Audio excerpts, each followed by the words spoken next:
बंदी छोड़ सतगुरु रामपाल जी परमेश्वर जी की जय हो। सभी भाई बहन लाइव वीडियो में ज़्यादा से ज़्यादा जुड़े। एक विशेष संदेश है साध संगतियों से संबंधित, और वीडियो को भी ज़्यादा से ज़्यादा शेयर करें। आप तब तक वीडियो शेयर कीजिए, भाई बहन लाइव जुड़ते हैं, तब तक दास परमेश्वर जी का जयकारा लगाता है। बंदी छोड़ सतगुरु रामपाल जी परमेश्वर जी की जय हो। परम पिता परमात्मा सारी सृष्टि के रचनहार, कुल मालिक, असंख्य ब्रह्मांडों के स्वामी, जगत गुरु, तीनों लोकों में प्रवेश करके सबका धारण पोषण करने वाले, राजाधिराज, आत्माधार, नाथों के नाथ, देवों के देव महादेव, सर्वेश्वर महेश्वर, मृत्युंजय, अजरो अमर, आदि अनादि सनातनी प्रभु, जगत पिता जगदीश्वर, श्री श्री 1008 की उपाधि के वास्तविक अधिकारी, अकाल मूर्त सौद स्वरूपी राम वासुदेव, सर्वगतम ब्रह्म, परम पूज्य, प्रथम पूज्य, परम संत, परम पुरुष, परम धनी, परम दयालु, सत्य कबीर, हक्का कबीर, अल्लाहु कबीर, अल्लाहु अकबर, बाखबर अल्लाह ताला, जगत के तारणहार, जगत के मुक्तिदाता, जगत के जगन्नाथ, हारे के सहारे, हिंदुओं के राम, मुसलमानों के अल्लाह, सिखों के वाहिगुरु, ईसाइयों के मसीह, दया के सागर दया निधि, करुणा के सागर करुणा निधि, स्वयंभू परिभू, संकट मोचन, कष्ट हरण, मंगल करण, दुख भंजन, अविगत कबीर, निर्विकार निर्विषम परमात्मा, अलय अलेख सतगुरु, आदि अनादि सतगुरु, असली मर्यादा पुरुषोत्तम, असली राम, असली कृष्ण, असली घनश्याम, असली मुरारी, राजाओं के राजा, महाराजाओं के महाराजा, शहंशाहों के शहंशाह, सम्राटों के सम्राट, भगवानों के भगवान, अल्लाहों के अल्लाह, प्रभुओं के प्रभु, मसीहों के मसीह, सच्चे वाहिगुरु, बाबाओं के बाबा, पीरों के पीर, सेठों के सेठ, जगत सेठ, सावरसा सेठ, सर्वगुण संपन्न, अनंत कोटि कलाओं के स्वामी, अनंत कोटि ब्रह्मांडों के नायक, योगियों में महायोगी, ध्यानियों में महाध्यानी, सिद्धों में परम सिद्ध, ज्ञानियों में तत्वज्ञानी, ब्रह्म ज्ञानी, महाज्ञानी, परम ज्ञानी, सर्वश्रेष्ठ ज्ञानी, विज्ञानी, युवा कबीर, समर्थ कबीर, असमवात, अमित ओजा, सच्चे रहनुमा, करीम अल्लाह, सुभान अल्लाह, दुनिया के अंतिम पैगंबर, 8 सितंबर 1951 से गांव धनाना, जिला सोनीपत, हरियाणा, भारतवर्ष की पावन भूमि पे प्रकट रियल कल की भगवान श्री नारायण साकार हरि, श्री बाबा साहिब, नूर अनंत परमात्मा, सच्चे दरवेश, सच्चे बाखबर, संत श्रोमणी सतगुरु रामपाल जी परमेश्वर जी के चरण कमल में साध संगति से जुड़े हुए सत्सेवक भाई बहनों को अनंत कोटि दंडवत प्रणाम। परमपिता परमेश्वर जी को अनंत कोटि दंडवत प्रणाम। परमेश्वर दास को माफ करें, भाई बहनों के लिए शब्द निकल गया था गलती से। भाई और बहनों, आज का जो ये संदेशा है, जो मैसेज है, वो साध संगति से जुड़े हुए भाई बहनों के लिए बहुत ही विशेष है, बहुत ही महत्वपूर्ण है। दास ज़्यादा लंबा संदेशा नहीं दे पाएगा, थोड़ी तबीयत खराब है क्योंकि मौसम चेंज हो रहा है और जुखाम खांसी नॉर्मल वायरल है। तो कल दास की हरियाणा में तारीख थी, बहादुरगढ़ में, जो इन्होंने एक धार्मिक भावना भड़काने का शतलोक आश्रम वालों ने झूठा मुकदमा लगवाया था। कल दास की तारीख थी, तो कल दास अपनी तारीख पे गया हुआ था, तारीख करके आया था।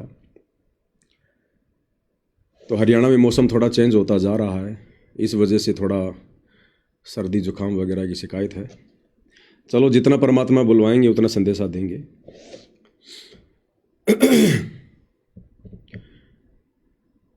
सभी भगत भाई बहनों को पता है कि हम वर्तमान में किस दौर से गुजर रहे हैं। ये सामान्य समय नहीं है। हम युग परिवर्तन के महाविनाशकारी दौर से गुजर रहे हैं। 2028 युग परिवर्तन का समय निर्धारित है, निश्चित है।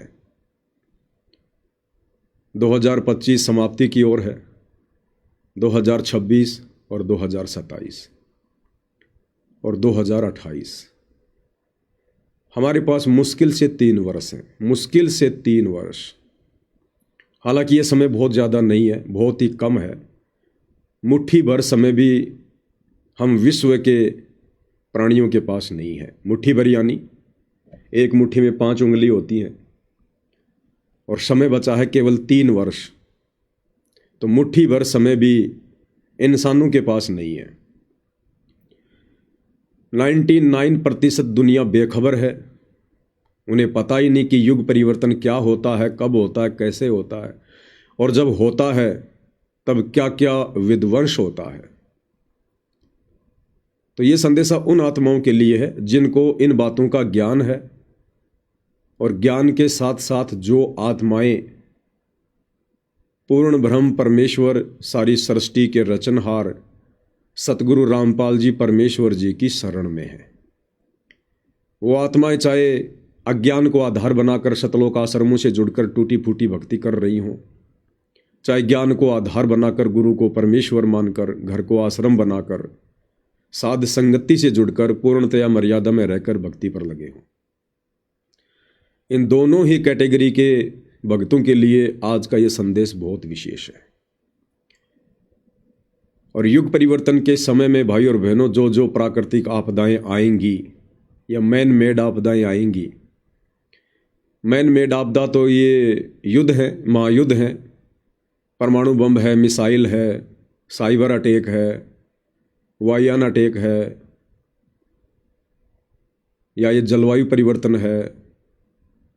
और प्राकृतिक आपदाओं में अतिवृष्टि, अनावृष्टि, ओलावृष्टि, कहीं भयंकर सूखा पड़ेगा, कहीं बाढ़ आएगी, कहीं तरह तरह की महामारियां फैलेंगी। तो अब वो समय बहुत नज़दीक है। अब इस विषय पर ज़्यादा सोचने और मंथन करने का वक्त नहीं है। अब हमारे पास केवल इतना ही समय बचा है कि हम वो क्रियाएं तुरंत शुरू कर दें, अपने जीवन में लागू कर दें, जिन क्रियाओं के करने से, जिस भक्ति के करने से, जो जो सावधानियां बरतने से हमारा और हमारे परिवार का उस युग परिवर्तन के दौरान विनाश होने से बचाव हो सके। अब केवल आगे बढ़ने का समय है, सोचने का समय निकल चुका है। तो साध संगति से जुड़े हुए जितने भी भाई बहन हैं, उनके लिए कुछ महत्वपूर्ण जानकारियां हैं, और ये जानकारियां दास आप सभी तक केवल गुरुदेव भगवान की प्रेरणा के आधार से भेजता है। मुझे ना गुरुदेव आमने सामने दर्शन देते हैं, ना उनका आमने सामने कोई साक्षात्कार होता है, ना कानूनी तौर पर मैं हिसार जेल में जाकर उनसे मिलने का अधिकारी हूँ। जो भी संदेश आप भाई बहनों को दिए जाते हैं, ज़्यादातर संदेश से उनकी ओर से जो प्रेरणा होती है, क्योंकि परमेश्वर प्रेरणा के आधार से अपने भगत को चलाते हैं। शब्द निवास आकाशवाणी यो सतगुरु का रूप है। आकाशवाणी यानी मन के अंदर भक्ति की प्रेरणा। और बाकी तो गुरुदेव ने हमें सत्संग दे दिए, भक्ति दे दी, समझाने में तो कोई कमी कोई कसर छोड़ी नहीं है। फिर भी कुछ बातें जो हम नादान नहीं समझ पाते हैं, उसके लिए परमात्मा साथ संगतियां रखवाते हैं। तो आगामी समय में, यानी इस अक्टूबर 2025 में जो दीपावली आ रही है, और दीपावली पर भारतवर्ष में या विदेशों में जहाँ जहाँ भी सत्सेवक भाई बहन हैं, सभी भाई बहन अपने अपने स्तर पर साध संगतियों का जगह जगह आयोजन कर रहे हैं। बहुत अच्छी बात है। परमात्मा की जितनी महिमा हो, जितना इस जीविया से गुणगान हो, उतना कम है। तो देश विदेश में जगह जगह साध संगतियां हो रही है। साध संगतियों में आपने क्या क्या सावधानियां बरतनी है, कौन कौन आत्माएं साध संगतियों में जाने के अधिकारी हैं, कौन कौन अभी अधिकारी नहीं है, तो परमेश्वर जी ने कुछ प्रेरणा की है। दास आपके सामने एक एक करके रख देना चाहता है। सबसे पहली बात, साध संगति अपने घर पर केवल वही भगत आत्मा रखवा सकती है जो भगत आत्मा पूर्णतया रजोगुण से दूर है, विषय वासना वाले विकार से दूर है, पति पत्नी संबंधों से दूर है, और जिन्होंने अपना टारगेट केवल मोक्ष प्राप्ति को बना लिया है। उन्हीं आत्माओं के घर पर सात संगतियां आयोजित हो सकती हैं। ये सात संगति के नियमों के हिसाब से आपको बताया जा रहा है। बाकी तो चाहे कोई भी सात संगति रखो, हम ना तो देखने वाले हैं, और देख लिया तो ना हम जबरदस्ती उनको बंद करवाने वाले हैं। हम केवल गुरुदेव भगवान के संदेश वाक हैं, और संदेश वाक का मतलब होता है अपनी बात को रख देना, जो बात परमात्मा रखवाना चाहते हैं। आगे कोई माने ना माने ये उन भाई बहनों के ऊपर है।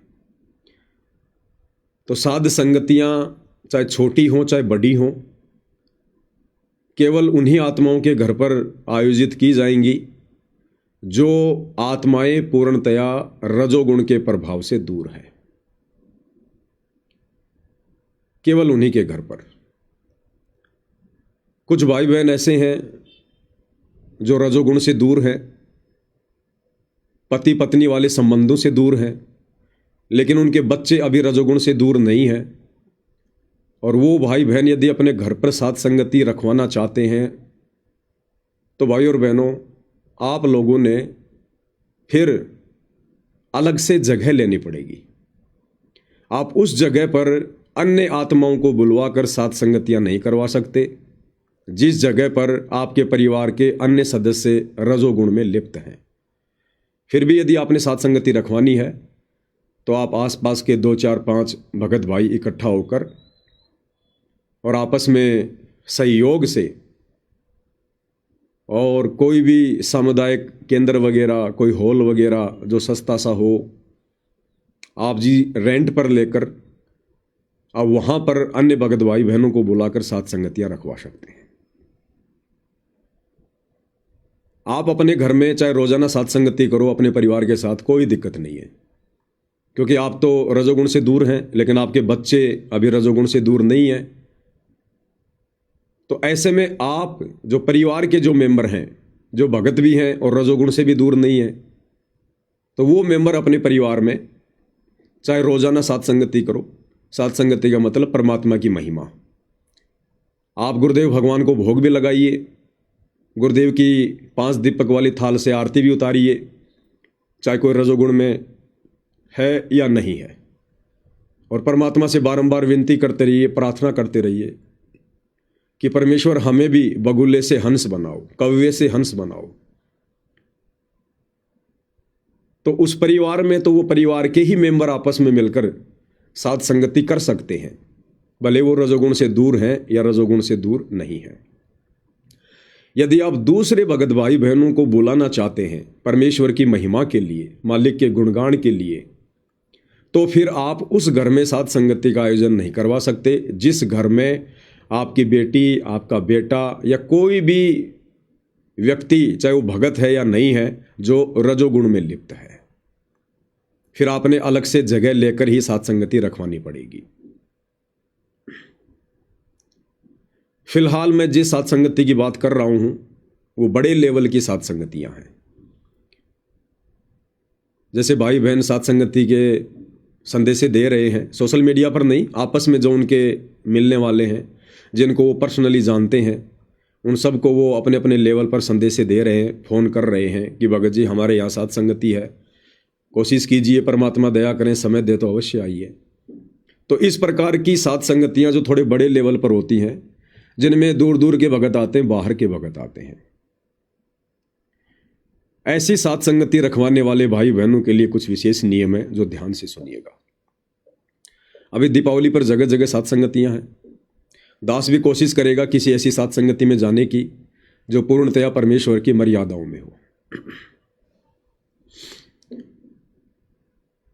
आज जो डेट है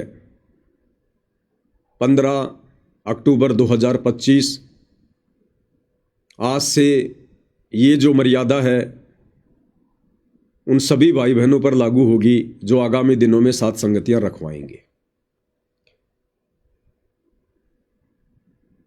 साध संगति में केवल उन्हीं आत्माओं की एंट्री होगी जो आत्माएं पूर्णतया रजोगुण से दूर होंगी। आज से पहले केवल सात संगति वही भाई बहन रखवा रहे थे जो रजोगुण से दूर थे, और उन सात संगतियों में वो भाई बहन भी आ रहे थे जो रजोगुण से दूर नहीं थे।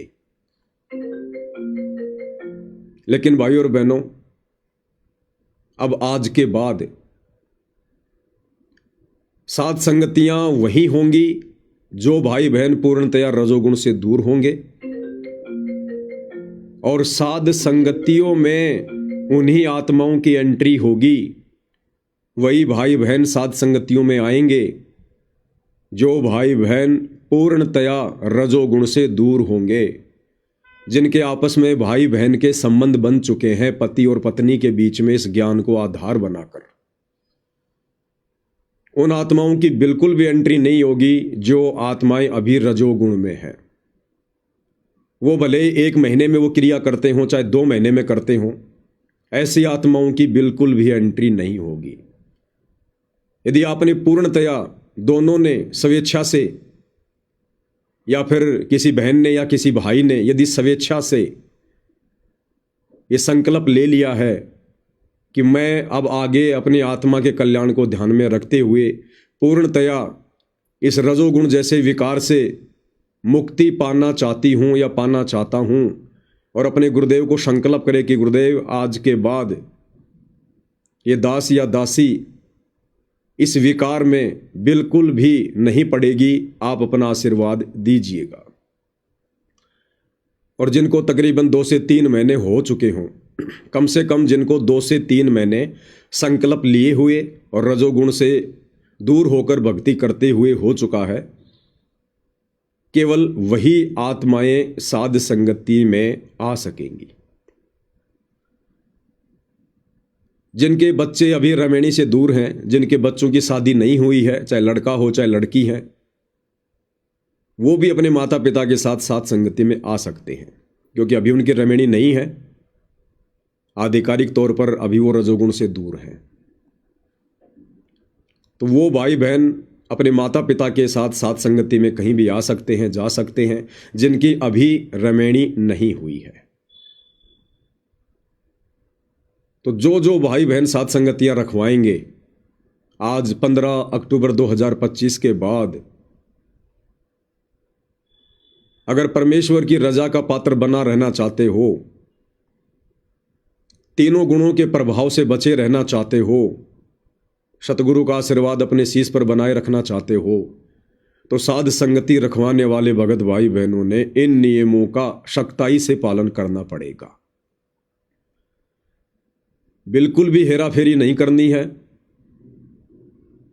चाहे कोई भगत आपका कितना ही घनिष्ठ हो, कितना ही नज़दीकी हो, दिन में 10 बार आपसे आके मिलता हो, अगर वो रजोगुण में है, अभी उसने संकल्प नहीं लिया है, तो उस भाई की या उस बहन की साथ संगति में बिल्कुल भी एंट्री नहीं होगी, बिल्कुल भी एंट्री नहीं होगी। भाई और बहनों, समय बहुत कम बचा है और विकारी आत्माएं सतलोक नहीं जा सकती, और इन विकारों से दूर हटने की भरकस कोशिश हमने एक ना एक दिन दृढ़ होकर करनी पड़ेगी। अगर हम हल्के में लेते रहेंगे, यूं ही चलते रहेंगे, तो हम इस भक्ति मार्ग पर सफल नहीं हो पाएंगे। गुरुदेव हमें उदाहरण देकर समझाते हैं कि बच्चों, 5 किलो देसी घी का किसी ने हलवा बनाया हो और यदि उसमें कोई 1 मुट्ठी बाड़ू रेत की डाल दे या 1 टपका उसमें कोई जहर का डाल दे, कौन खाएगा उस हलवे को? कोई भी नहीं खाएगा, जीभ पर भी नहीं रखा जाएगा। इसी प्रकार हम ये शास्त्र अनुकूल शत भक्ति कर रहे हैं जो पूज्य गुरुदेव भगवान ने हमें दी है,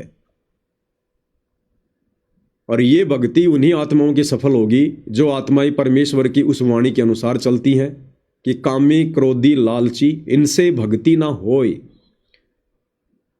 जो आत्माएं अभी विषय वासनाओं में हैं, काम वासना में हैं, पति पत्नी के संबंधों में हैं, जो बात बात पर जो क्रोधित हो जाते हैं, गुस्सा जिनके नाक पर होता है, लड़ाई झगड़ा कर लेते हैं, मार पिटाई कर लेते हैं, मुकदमेबाजी कर लेते हैं, और लालची जिन्होंने अभी स्वार्थ नहीं छोड़े, जिनके मन में दगा है, किसी को दगा देने की जिनके अंदर वृत्ति है, जिनके अंदर दोष है, अभी जो लालच में है, स्वार्थ में है, तो ये 3 कैटेगरी के व्यक्ति अभी भगत कहलाने के योग्य नहीं हैं। ये भक्ति कर ही नहीं सकते। ये परमेश्वर की अमरवाणी है कि कामी क्रोधी लालची इनसे भक्ति न होए, और भक्ति करे कोई सूरमा। सूरमा यानी कोई बिरला आत्मा, सूरमा दृढ़ भगत। सूरमा वो नहीं होता जो किसी को पकड़ के मार दे, पीट दे, किसी की प्रॉपर्टी पे जबरन कब्जा कर ले, वो सूरमा नहीं होते। अध्यात्म के अनुसार वो कायर हैं, दुनिया के सबसे बड़े कायर। भक्ति मार्ग में सूरमा वो होता है जो गुरु वचन पर चलते हुए मर्यादाओं के लिए, भक्ति को सफलता की ओर आगे ले जाने के लिए जो संघर्ष करे प्यार और प्रेम से, उसको कहते हैं भक्ति मार्ग में सूरमा। इसलिए परमात्मा कहते हैं कबीर का मार्ग कठिन है और नहीं कायर का काम, इस पर चले कोई सूरमा या आठों पहर संग्राम। जलाऊं भी तपाऊं भी और चिमटे से खाल उतारूं, फिर भी जो ले नाम हमारा, तो परमात्मा कहते हैं फिर उसको पार उतारूं। तो भाई और बहनों, मुट्ठी भर भी समय नहीं है सतलोक की टिकट कन्फर्म करवाने के लिए। दास आपको बार बार सतगुरु प्रेरणा से संदेशा देता आ रहा है कि गुरुदेव भगवान के हिसार जेल से बाहर आने के बाद आप जी भगत नहीं बन पाएंगे। आप भक्ति अवश्य करेंगे, दान धर्म अवश्य करेंगे, सत्संगों में अवश्य जाएंगे, भगत अवश्य कहलाएंगे, लेकिन आप सतलोक की टिकट से वंचित रह जाएंगे। ये गुरुदेव भगवान जितना भी समय हिसार जेल में बिता रहे हैं, लगभग 11 साल तो बिता दी है, और जितना समय और बिताएंगे, जितना भी उनकी मर्जी, उनकी मौज, 1 साल 2 साल 4 साल 5 साल 6 महीने, वो समय हमारे लिए गोल्डन चांस है। हम भगत बन सकते हैं दृढ़ होकर, मर्यादाओं पर पूर्णतया चलकर। एक बार गुरुदेव भगवान हिसार जेल से बाहर आए, उसके बाद में आप केवल भक्ति करोगे, बड़ी बड़ी बातें करोगे, लेकिन आप वो भगत नहीं बन सकते जिस प्रकार का भगत बनाने के लिए परमात्मा धरती पर आता है। तो ये जो दिवाली पर साध संगति जगह जगह आयोजित होने जा रही है, इस साध संगति में वो आत्मा चाहे स्टेट की हो, चाहे पूरे देश की हो, चाहे विदेश की हो, जो आत्माएं रजोगुण से पूर्णतया दूर है, केवल वही आत्माएं साध संगतियों में आए। और जो भाई बहन साध संगतियां आयोजित करवा रहे हैं, यदि उनको कोई फोन करता है कि भगत जी आपके यहां पर साध संगति मैंने सुना है, यदि साध संगति है तो उनको बताइए, केवल उन्हीं को बताइए जिनको आप जानते हैं। आप जिनको नहीं जानते हैं, जिनसे आपके संबंध नहीं है, ऐसा व्यक्ति या भाई बहन यदि आपको फोन करता है साध संगति के लिए, मना कर दो कि नहीं भगत जी कोई साध संगति नहीं है, क्योंकि काल रोड़ा अटकाना चाहेगा। कोई भी सतलोक आश्रमों से जुड़ा हुआ काल प्रेरित व्यक्ति साध संगति में बाधा उत्पन्न करने का प्रयास कर सकता है। तो उन्हीं को बुलाओ जिनको आप जानते हो। भीड़ इकट्ठा करने की जरूरत नहीं है, ये भीड़ का मार्ग नहीं है। आपको ऐसा नहीं है कि आपने साध संगति रखवा ली, ज्यादा भगत आ गए तो आपकी टिकट पक्की हो जाएगी। आपकी बहुत बड़ी जिम्मेदारी होती है वहां पर। अगर जरा भी उकचूक हो गई कोई मर्यादाओं में, किसी भगत ने जरा भी ऊंच नीच हरकत कर दी वहां पर, जो भीड़ आपने बुलाई है उसके जिम्मेदार आप होंगे। आपकी वजह से वो घटना घटित होगी। तो भक्ति मार्ग में भी नुकसान और सांसारिक तौर पर भी नुकसान। तो ये दिखावे का मार्ग नहीं है, भीड़ का मार्ग नहीं है बिल्कुल भी। परमात्मा कहते हैं अकल मंद एक गणा और बिना अकल के लाख। गुरुदेव कहते हैं बच्चों, जब वो कबीर भगवान इस धरती पर आता है, यानी वे स्वयं, और जितने वर्ष भी परमात्मा ज्ञान देते हैं, 100 साल 120 साल या समय अनुसार, जैसे सतयुग में परमात्मा लाखों वर्ष तक धरती पर रहते हैं मनुष्य शरीर में, क्योंकि सतयुग में आम व्यक्ति की उम्र लाखों वर्ष होती है। तो परमेश्वर कहते हैं कि उस समय जब परमात्मा पूरे विश्व को जगाता है, सतभक्ति से रूबरू करवाता है, ज्ञान प्रचार करता है, लाखों उसकी शरण में भी आ जाते हैं। परमेश्वर कहते हैं अकलमंद एक गणा, बिना अकल के लाख। जो लाख वर्ष गुरुदेव ने ज्ञान प्रचार किया, हजारों वर्ष ज्ञान प्रचार किया, करोड़ों लाखों शिष्य बनाए, अगर उनमें एक आत्मा भी अकलमंद है और पूर्णतया सतलोक जाने के लिए तैयार है, कहने का मतलब है यदि एक आत्मा भी गुरुदेव के साथ सतलोक जाने को तैयार हो जाती है तो परमेश्वर कहते मेरा मिशन सफल हुआ। परमेश्वर को लाखों की जरूरत नहीं है, हजारों की जरूरत नहीं है, भीड़ की जरूरत नहीं है। परमेश्वर को हंस चाहिए, हंस। हंस चाहे लाख हो चाहे एक हो। सतलोक में बगुलों की, कौवों की एंट्री नहीं है। तो यहां बात हो रही है साध संगतियों में जाने की। और परमेश्वर ने बहुत ही समय पहले शब्द बनवाया था जब दास 2022 में हिसार की जेल में था। उससे पहले परमात्मा ने शब्द बनवा दिया था एक साध संगति में, चलो चलो रे भक्तों साध संगत में गुरु जी को भोग लगाएंगे।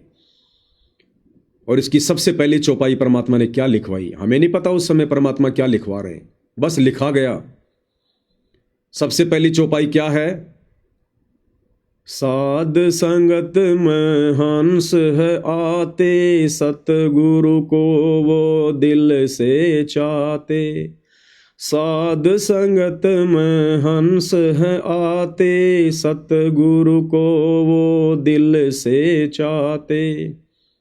गुरु ज्ञान की चर्चा करके जीवन सफल बनाएंगे। चलो चलो रे भगतो साध संगत में गुरु जी को भोग लगाएंगे। साध संगत में हंस हैं आते और सतगुरु को जो दिल से चाहते। तो साध संगति में कौन आत्माएं आती हैं, हंस। और हंस की श्रेणी में परमात्मा ने केवल अपनी उन्हीं आत्माओं को रखा है जो पूर्णतया निर्विकार है। बगुला और हंस दोनों एक जैसे दिखाई देते हैं, एक ही तालाब पर रहते हैं, लेकिन उनके आचरण से, खान पान से पता चलता है कि हंस कौन है, बगुला कौन है। तो साध संगति में हंस हैं आते, तो अब साध संगतियों में बगुलों की एंट्री नहीं है। जो भाई बहन अभी रजोगुण से दूर नहीं है, विषय वासनाओं से दूर नहीं है, वो चाहे युवा हो चाहे वृद्ध हो, वो अभी बगुले की श्रेणी में है, वो अभी उस कौवे की श्रेणी में है जो उन विकारों को नहीं छोड़ पा रहा। फिर ऐसी आत्माओं को साध संगति में कैसे बुलाया जा सकता है, क्योंकि साध संगति में तो केवल हंसों की एंट्री है। देखो भाई और बहनों, साध संगति ट्रेनिंग सेंटर है। सतगुरुदेव भगवान के सत्संग में हंस भी आ सकते हैं, बगुले भी आ सकते हैं, क्योंकि सतगुरु का सत्संग, सतगुरु का आश्रम एक धोबी घाट है। वहां तो बगुले आएंगे ही आएंगे, वहां तो कौवे जैसी वर्ती के लोग आएंगे ही आएंगे। वहां उनको ज्ञान समझाया जाएगा, सुनाया जाएगा, दीक्षा दी जाएगी। तो सतगुरु के सत्संग में तो बगुले, कौवे, हंस, हर प्रकार के प्राणी आएंगे ही आएंगे। लेकिन साध संगति जब सतगुरु शुरू करवाते हैं तो साध संगति अध्यात्म का ट्रेनिंग सेंटर होता है। तो साध संगति में केवल हंसों की एंट्री होगी, क्योंकि ये ट्रेनिंग सेंटर है। जिस प्रकार भाई और बहनों, फौज पुलिस में तो कोई भी भर्ती हो जाएगा।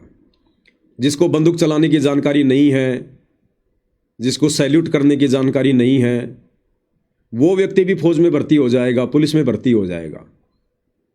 लेकिन बॉर्डर पर केवल उन्हीं जवानों को भेजा जाता है जिनकी ट्रेनिंग कंप्लीट हो चुकी होती है, जिनको बंदूक चलानी आती है, हथियार चलाने आते हैं, अपना बचाव और देश का बचाव करने का जिनको तरीका होता है, उन्हीं जवानों को बॉर्डर पर भेजा जाता है। तो साध संगति सतगुरु रामपाल जी परमेश्वर जी के भक्ति मार्ग का बॉर्डर है, बॉर्डर।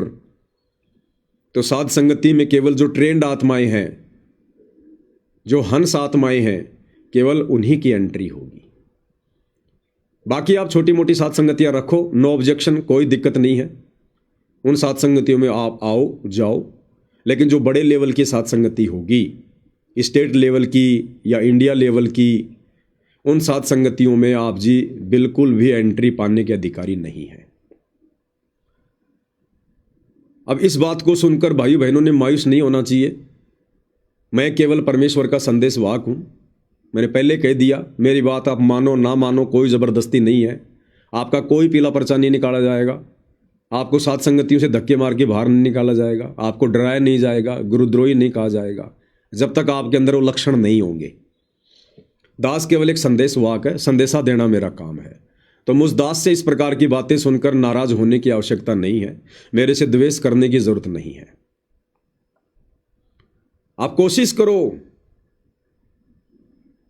और ज्यादा गुरुदेव भगवान से प्रार्थना करो, विनती करो, इस ज्ञान को आधार बनाओ कि अरे सच में हमारा तो काम ही बिगड़ जाएगा।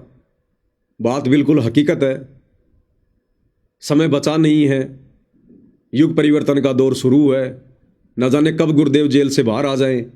अगर उससे पहले पहले भगत नहीं बने, इन विकारों को नहीं त्यागा, तो क्या खाक सतलोक जाएंगे? फिर क्यों भक्ति कर रहे हैं, ड्रामेबाजी कर रहे हैं? फिर हम अपने गुरु को समर्पित कहां हैं? अरे जो इंसान अपनी पत्नी के प्रति समर्पित है, यानी विषय वासनाओं को लेकर, वो गुरु के प्रति कभी समर्पित नहीं हो सकता। जो पुरुष अपनी पत्नी के प्रति समर्पित है, वो सतगुरु के प्रति कैसे समर्पित माना जाएगा? जिस घट में विषय वासना बैठी हुई है, रजोगुण का वास है, उस घट में सतगुरु कैसे विराजमान हो सकते हैं? कुत्ता भी अगर कहीं बैठता है तो पहले अपनी पूंछ से जगह को साफ करके बैठता है। तो क्या ये सतगुरु हमारे इस गंदे हृदय में, घर में, घट में ऐसे विराजमान हो जाएंगे? नहीं होंगे। एक रिश्तेदार को भी अपने घर में उस समय जगह दी जाती है, उसके आने के बाद बेडशीट वगैरह बिछा के, साफ सफाई करके, पंखा वंखा लगा के, उसके बाद उसको बैठाया जाता है। तो हमारा घर, हमारा घट, हमारा महल, ये शरीर है। अब इस घट में सतगुरु कब विराजमान होंगे, कैसे विराजमान होंगे, ये अब भाई और बहनों कॉमन सेंस की बात है। तो साध संगति में केवल हंसों की एंट्री होगी। बाकी भाई बहन प्रयास करो, कोशिश करो। समय तो हालांकि थोड़ा है, लेकिन परमात्मा कहते हैं ज्ञान का घाम का चमका सा होता है। जिसको आत्म कल्याण की कशक है, तड़प है, चिंता है, वो नहीं देखेगा फिर ये। और ये सब कुछ है ज्ञान समझ में आने के बाद। अगर ज्ञान समझ में आ गया, फिर उम्र बाधा नहीं है कि मैं तो अभी जवान हूं, मेरे अंदर तो रजोगुण है, ये चीजें बाधक नहीं है। फिर अगर ज्ञान समझ में आ गया तो, अगर ज्ञान समझ में आ गया तो, जिस प्रकार आप जी कहीं घूमने जा रहे हैं, आपने पूरा प्लान बना रखा है, सहपरिवार मनाली घूमने जा रहे हैं, शिमला घूमने जा रहे हैं 4 दिन के टूर पर, और कोई ऐसा व्यक्ति, कोई त्रिकालदर्शी व्यक्ति, कोई ज्योतिष का जानकार व्यक्ति, कोई सिद्धि युक्त व्यक्ति आपको खुली आंखों से दिखा दे, आपकी दिव्य दृष्टि खोल करके, देख भाई परसों तेरी मौत है और तू कितना प्रयास कर लेना, इस विधि से परसों तेरी मृत्यु होगी, डेफिनेटली है। उस व्यक्ति ने अपनी आंखों से देख ली, अपनी दिव्य दृष्टि से देख लिया कि हां तेरी मौत है परसों। अब वो व्यक्ति जो जवान है, जिसके मन में जोश था, उमंग थी, घूमने की, फिरने की, पूरा प्रोग्राम सेट कर रखा था, अब वो व्यक्ति मुझे शिमला घूमने के लिए जाकर दिखा दो, वो व्यक्ति पिकनिक पर जाकर दिखा दो। जिस व्यक्ति को यह पता चल जाए कि परसों तेरी मौत है, वो शो यत्न करेगा, कभी मंदिर में जाएगा, कभी मस्जिद में जाएगा, कभी क्या करेगा, कभी प्रसाद बांटेगा, कभी क्या, कभी किसी बाबा के पास जाएगा, किसी ज्योतिष के पास जाएगा, भाई समाधान बताओ, मैं कैसे बचूं। तो ठीक इसी प्रकार भाई और बहनों, आप चाहे युवा हैं, चाहे वृद्ध हैं, स्त्री हैं या पुरुष हैं, और यदि आप सतगुरु रामपाल जी के भगत हैं, और यदि आपकी ये ज्ञान वाली दृष्टि खुल चुकी है, क्योंकि सतगुरु ने हमें वैसे तो खुली आंखों से नहीं दिखाया कुछ भी, लेकिन ज्ञान वाली आंखों से गुरुदेव ने हमें सब कुछ खोल के दिखा दिया। क्या बताया गुरुदेव ने? गुरुदेव कहते भग भोग्या भग उपजय, और भग से बचा न कोई, और जो कोई भग से बचे भगत कहावै सोई। भगत यानी योनि, स्त्री इंद्री या पुरुष इंद्री, इसको भग कहते हैं। तो कहते भग भोग्या भग उपजय, अगर भग के चक्कर में लगा रहेगा तो बार बार भग से ही जन्म लेगा तू, तेरा जन्म और मृत्यु होंगी बार बार। और भग से बचे न कोई, और जो कोई भग से बचे यानी विषय वासनाओं से कोई बचे तो भगत कहावै सोई, यानी वो व्यक्ति तो असल में भगत कहलाएगा। भक्ति तो फिर आगे की बात है। असल में वो व्यक्ति भगत की श्रेणी में माना जाएगा जो व्यक्ति भग क्रिया से दूर है। तो भाई जो भाई बहन साध संगति से भी जुड़े हैं और अभी तक जो भग क्रिया से दूर नहीं है, तो गुरुदेव के अनुसार तो, विधान के अनुसार तो वो भगत की श्रेणी में भी नहीं है। और भाई साध संगति में तो केवल भगत आ सकते हैं। फिर ऐसे लोगों की साथ संगति में एंट्री नहीं है जो भगत ही नहीं है। नाम के भगत नहीं चाहिए भाई। ये नाम के भगत तो हर प्रकार से विकार करने वाले इन आश्रमों में देखो, मेले की तरह जाते भीड़ लगी रहती है। वहां बगुले, हंस, कौवे, गधे, घोड़े सब मिक्स है। तो ये साध संगति है भाई और बहनों, इसमें केवल अब भक्तों की एंट्री होगी, केवल भक्तों की। परमेश्वर जी अपनी वाणी में धर्मदास जी को समझाते हुए कहते हैं, बहु जल में बहु काग हैं, कोए कोए हंस हमार, ए जी साधो कोए कोए हंस हमार। कहें कबीरा धर्मदास से, कहें कबीरा धर्मदास से, उनका खेवा उतारूं पार, निर्विकार निर्भय। बहुजल में बहु काग है। काग यानी विषय विकार युक्त प्राणी भगत। गुरुदेव कहते भरे पड़े यहां पर, भरे कीड़े मकोड़ों की तरह। बहुजल में बहु काग हैं, और कहते कोई कोई हंस हमार। कहते मेरा भगत तो यहां कोई कोई है, गिना चुना, जबकि नाम तो गुरु लाखों को देता है, करोड़ों को देता है। 650 साल पहले 64 लाख को नाम दिया। सबके सब हम बगुले, कौवे, एक भी हंस नहीं निकला, एक भी। तो कहते बहुजल में बहु काग है, कोई कोई हंस हमार, ए जी साधो कोई कोई हंस हमार। और कहे कबीरा धर्मदास से, उनका बेड़ा उतारूं पार। केवल उन्हीं की नैया को 21 ब्रह्मांड से पार लगाएगा परमात्मा सतगुरु, उन्हीं को सतलोक लेकर जाएगा। बाकी आप भक्ति करते रहो, दान धर्म करते रहो, आते रहो, जाते रहो, आशीर्वाद लेते रहो, मोक्ष वाला झंझट समाप्त नहीं होगा। दूसरी बात, साध संगति में जो आर्थिक सेवा होती है, जो भाई बहन आर्थिक सेवा करते हैं, सहयोग करते हैं, क्योंकि और तो हम किसी का कोई पैसा स्वीकार करते ही नहीं। सतलोक आश्रमों से जुड़े भाई बहनों का हम चवन्नी भी नहीं लेते, ना उनको अधिकार है साध संगति में किसी को सहयोग करने का, सेवा देने का। साध संगति में जब भी कोई सेवा होती है, वही भाई बहन सहयोग करते हैं आर्थिक रूप से, जो भाई बहन साध संगति से ही जुड़े होते हैं। अब आज 15 अक्टूबर 2025 के बाद से क्या होगा? साध संगति में जब भी सेवा चलेगी, सहयोग राशि की, आर्थिक सेवा की, तो केवल वही भगत भाई बहन मुझ पवन दास के पास में अपनी सेवा भेजने के अधिकारी हैं। चाहे गूगल पे से, चाहे फोन पे से, चाहे साध संगति में आकर, वही भाई बहन आर्थिक रूप से सहयोग कर सकते हैं जो भाई बहन पूर्णतया रजोगुण से दूर हैं। क्योंकि जिन लोगों की साध संगति में एंट्री नहीं, उन लोगों की सेवा भी नहीं ली जाएगी। अब आज के बाद उन भाई बहनों का 1 रुपया भी स्वीकार नहीं किया जाएगा। अब भाई और बहनों, दास ने बैठकर चिंतन किया, विचार किया इस बात पर, तो साध संगति में देश विदेश में बड़ी मुश्किल से ऐसे 100 भगत हैं, केवल 100 भगत जो रजोगुण से दूर हैं, जो विषय वासनाओं से दूर हैं, और उनको भी अपने परिवार में कितना संघर्ष करना पड़ता है। किसी का पति नहीं मानता तो किसी की पत्नी नहीं मानती, लेकिन फिर भी उन्होंने दृढ़ प्रण कर लिया, चाहे पत्नी की मार चाहे पति खाए, चाहे अपने पति की मार वो पत्नी खाए, चाहे भक्ति के लिए कुछ भी करना पड़े, मर्यादा तोड़ेंगे नहीं और विषय विकारी बनेंगे नहीं। तो उन 100 में से भी ज्यादातर भाई बहनों का परिवार में संघर्ष है। उनको घर की ज्योति जलाने के लिए घर वाले घी भी लाकर नहीं देते। तो सोचिए वो 100 भाई बहन अब क्या सेवा करेंगे। तो परमात्मा ने जब दास को प्रेरणा की ये संदेशा देने के लिए, तो संदेशा तो देना ही पड़ेगा। तो दास के मन में जरा विचार भी आया कि भाई पवन दास जब पहले सेवा चलती थी तो बड़े हजारों की संख्या में भाई बहन जो साध संगति से जुड़े हैं वो सभी सेवा दिया करते थे, और ज्यादातर उन हजारों भाई बहनों की सेवा तेरे पास में आती थी, उसी से आगे फिर सारे कार्य होते थे। तो मन मुझे डराने लगा कि पवन दास अब क्या करेगा तू।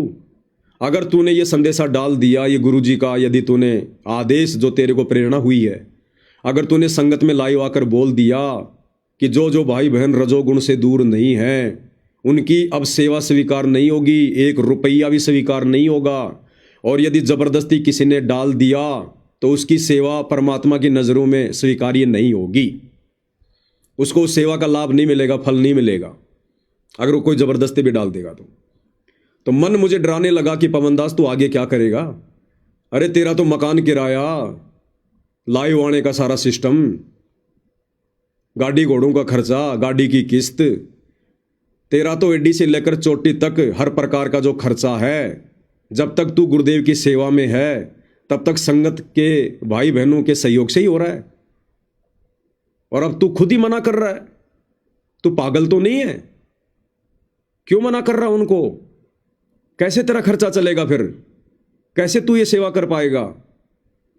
100 व्यक्ति तुझे क्या सेवा देंगे? उनके तो खुद के काम नहीं चल रहे। तो मन मुझे डराने लगा।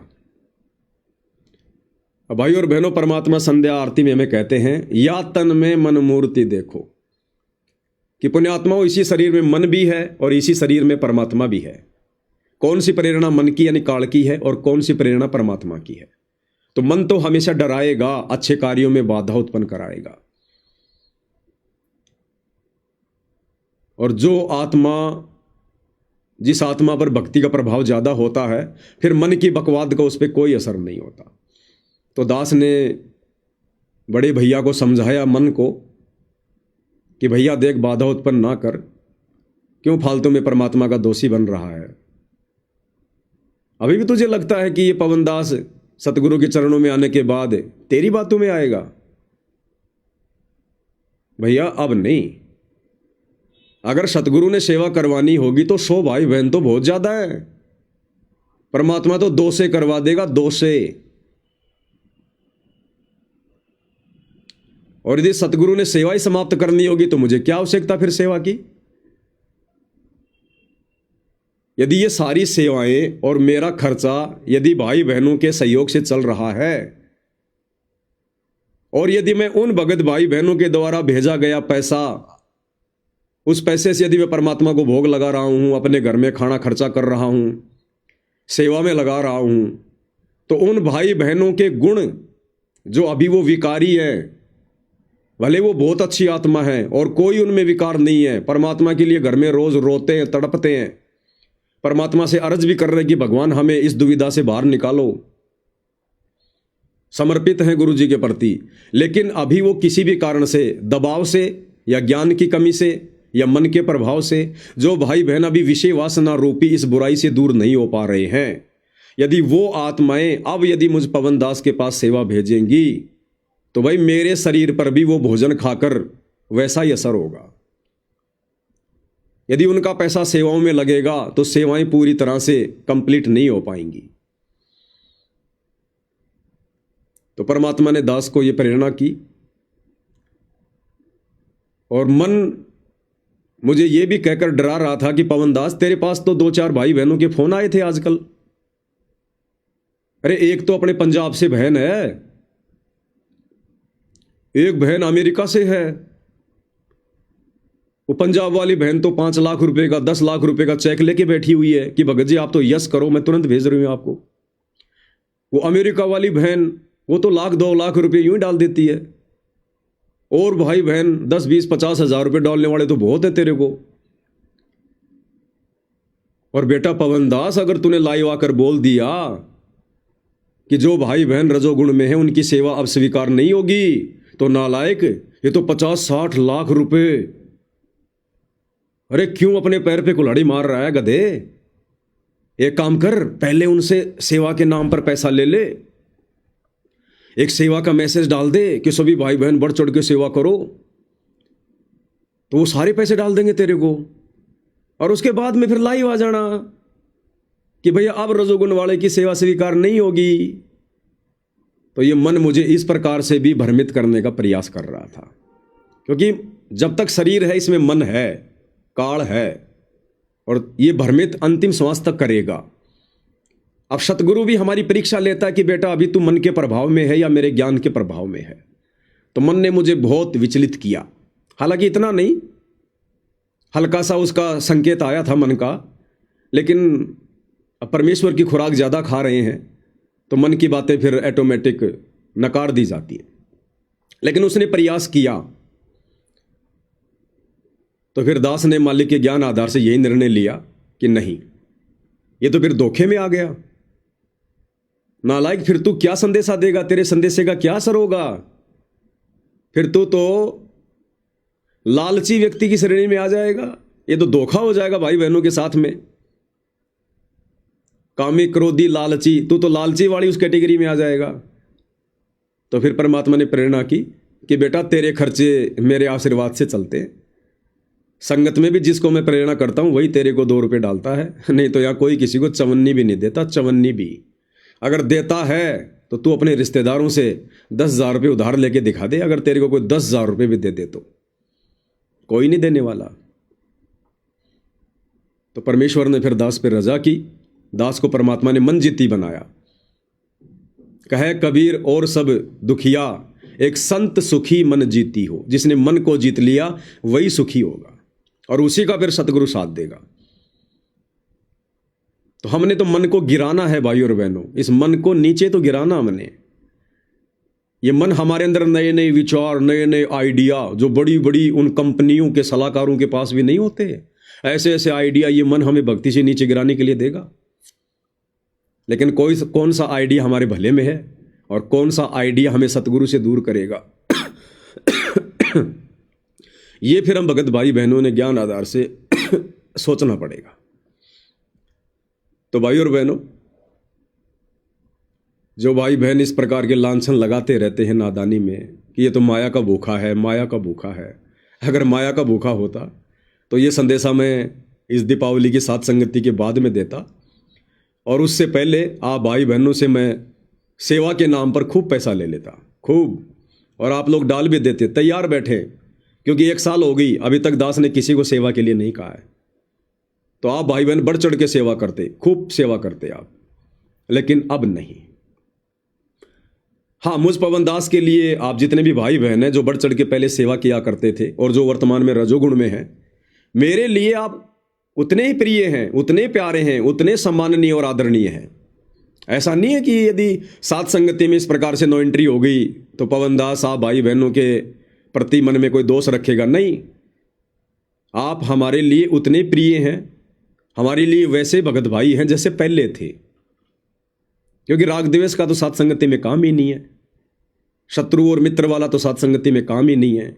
बस आप भाई बहनों से प्रार्थना है, आप भाई बहन गुरुदेव भगवान को बारंबार दंडवत करके प्रार्थना करके आप इस रजोगुण से जितना जल्दी हो सके दूर होने का प्रयास करो। मैं पवन दास भी झटके खाकर झटके खाता खाता ही आज इस स्थिति पर गुरुदेव के आशीर्वाद से पहुंचा हूं। एक ही प्रयास में मैं राजा हरिश्चंद्र नहीं बन गया था, मार्कंडे नहीं बन गया था। परमात्मा धीरे धीरे धीरे धीरे दया करते हैं। आप भी कोशिश करो, प्रयास करो। अगर बीच में यदि हम फेल हो भी जाते हैं, संकल्प हमारा टूट भी जाता है 2 महीने बाद, 6 महीने बाद में, तो उसमें हम दोषी नहीं हैं, क्योंकि हमने तो प्रयास किया। प्रयास तो करना पड़ेगा, हमने तो कोशिश की। तो उसमें हम दोषी नहीं है। परमात्मा से फिर क्षमा याचना मांगो, फिर अपनी गलती का पश्चाताप करो, फिर उठो। तो ऐसे संघर्ष करने वाली आत्माएं भी साध संगति में स्वीकार्य हैं। जो इस प्रकार के भाई बहन हैं, जो भरपूर कोशिश जो करते हैं, लेकिन किसी न किसी कारण से साल 6 महीने में फिर भी काल का दाव लग जाता है, और यदि उनको पश्चाताप है फिर अपनी उस गलती का, और रोता है जो अपने गुरु के चरणों में बैठ कर कि परमात्मा मैं क्या करूं, मेरे जैसा नीच धरती पर नहीं, तो वो आत्मा भी साध संगति में स्वीकार्य होगी। जो आत्मा कम से कम 2 से 3 महीने तक इस रजोगुण से दूर है, जो साध संगति में आने से पहले पिछले 3 महीने से जो कोशिश कर रहा है और रजोगुण से दूर है, वो भाई बहन भी साध संगति में आने के अधिकारी हैं।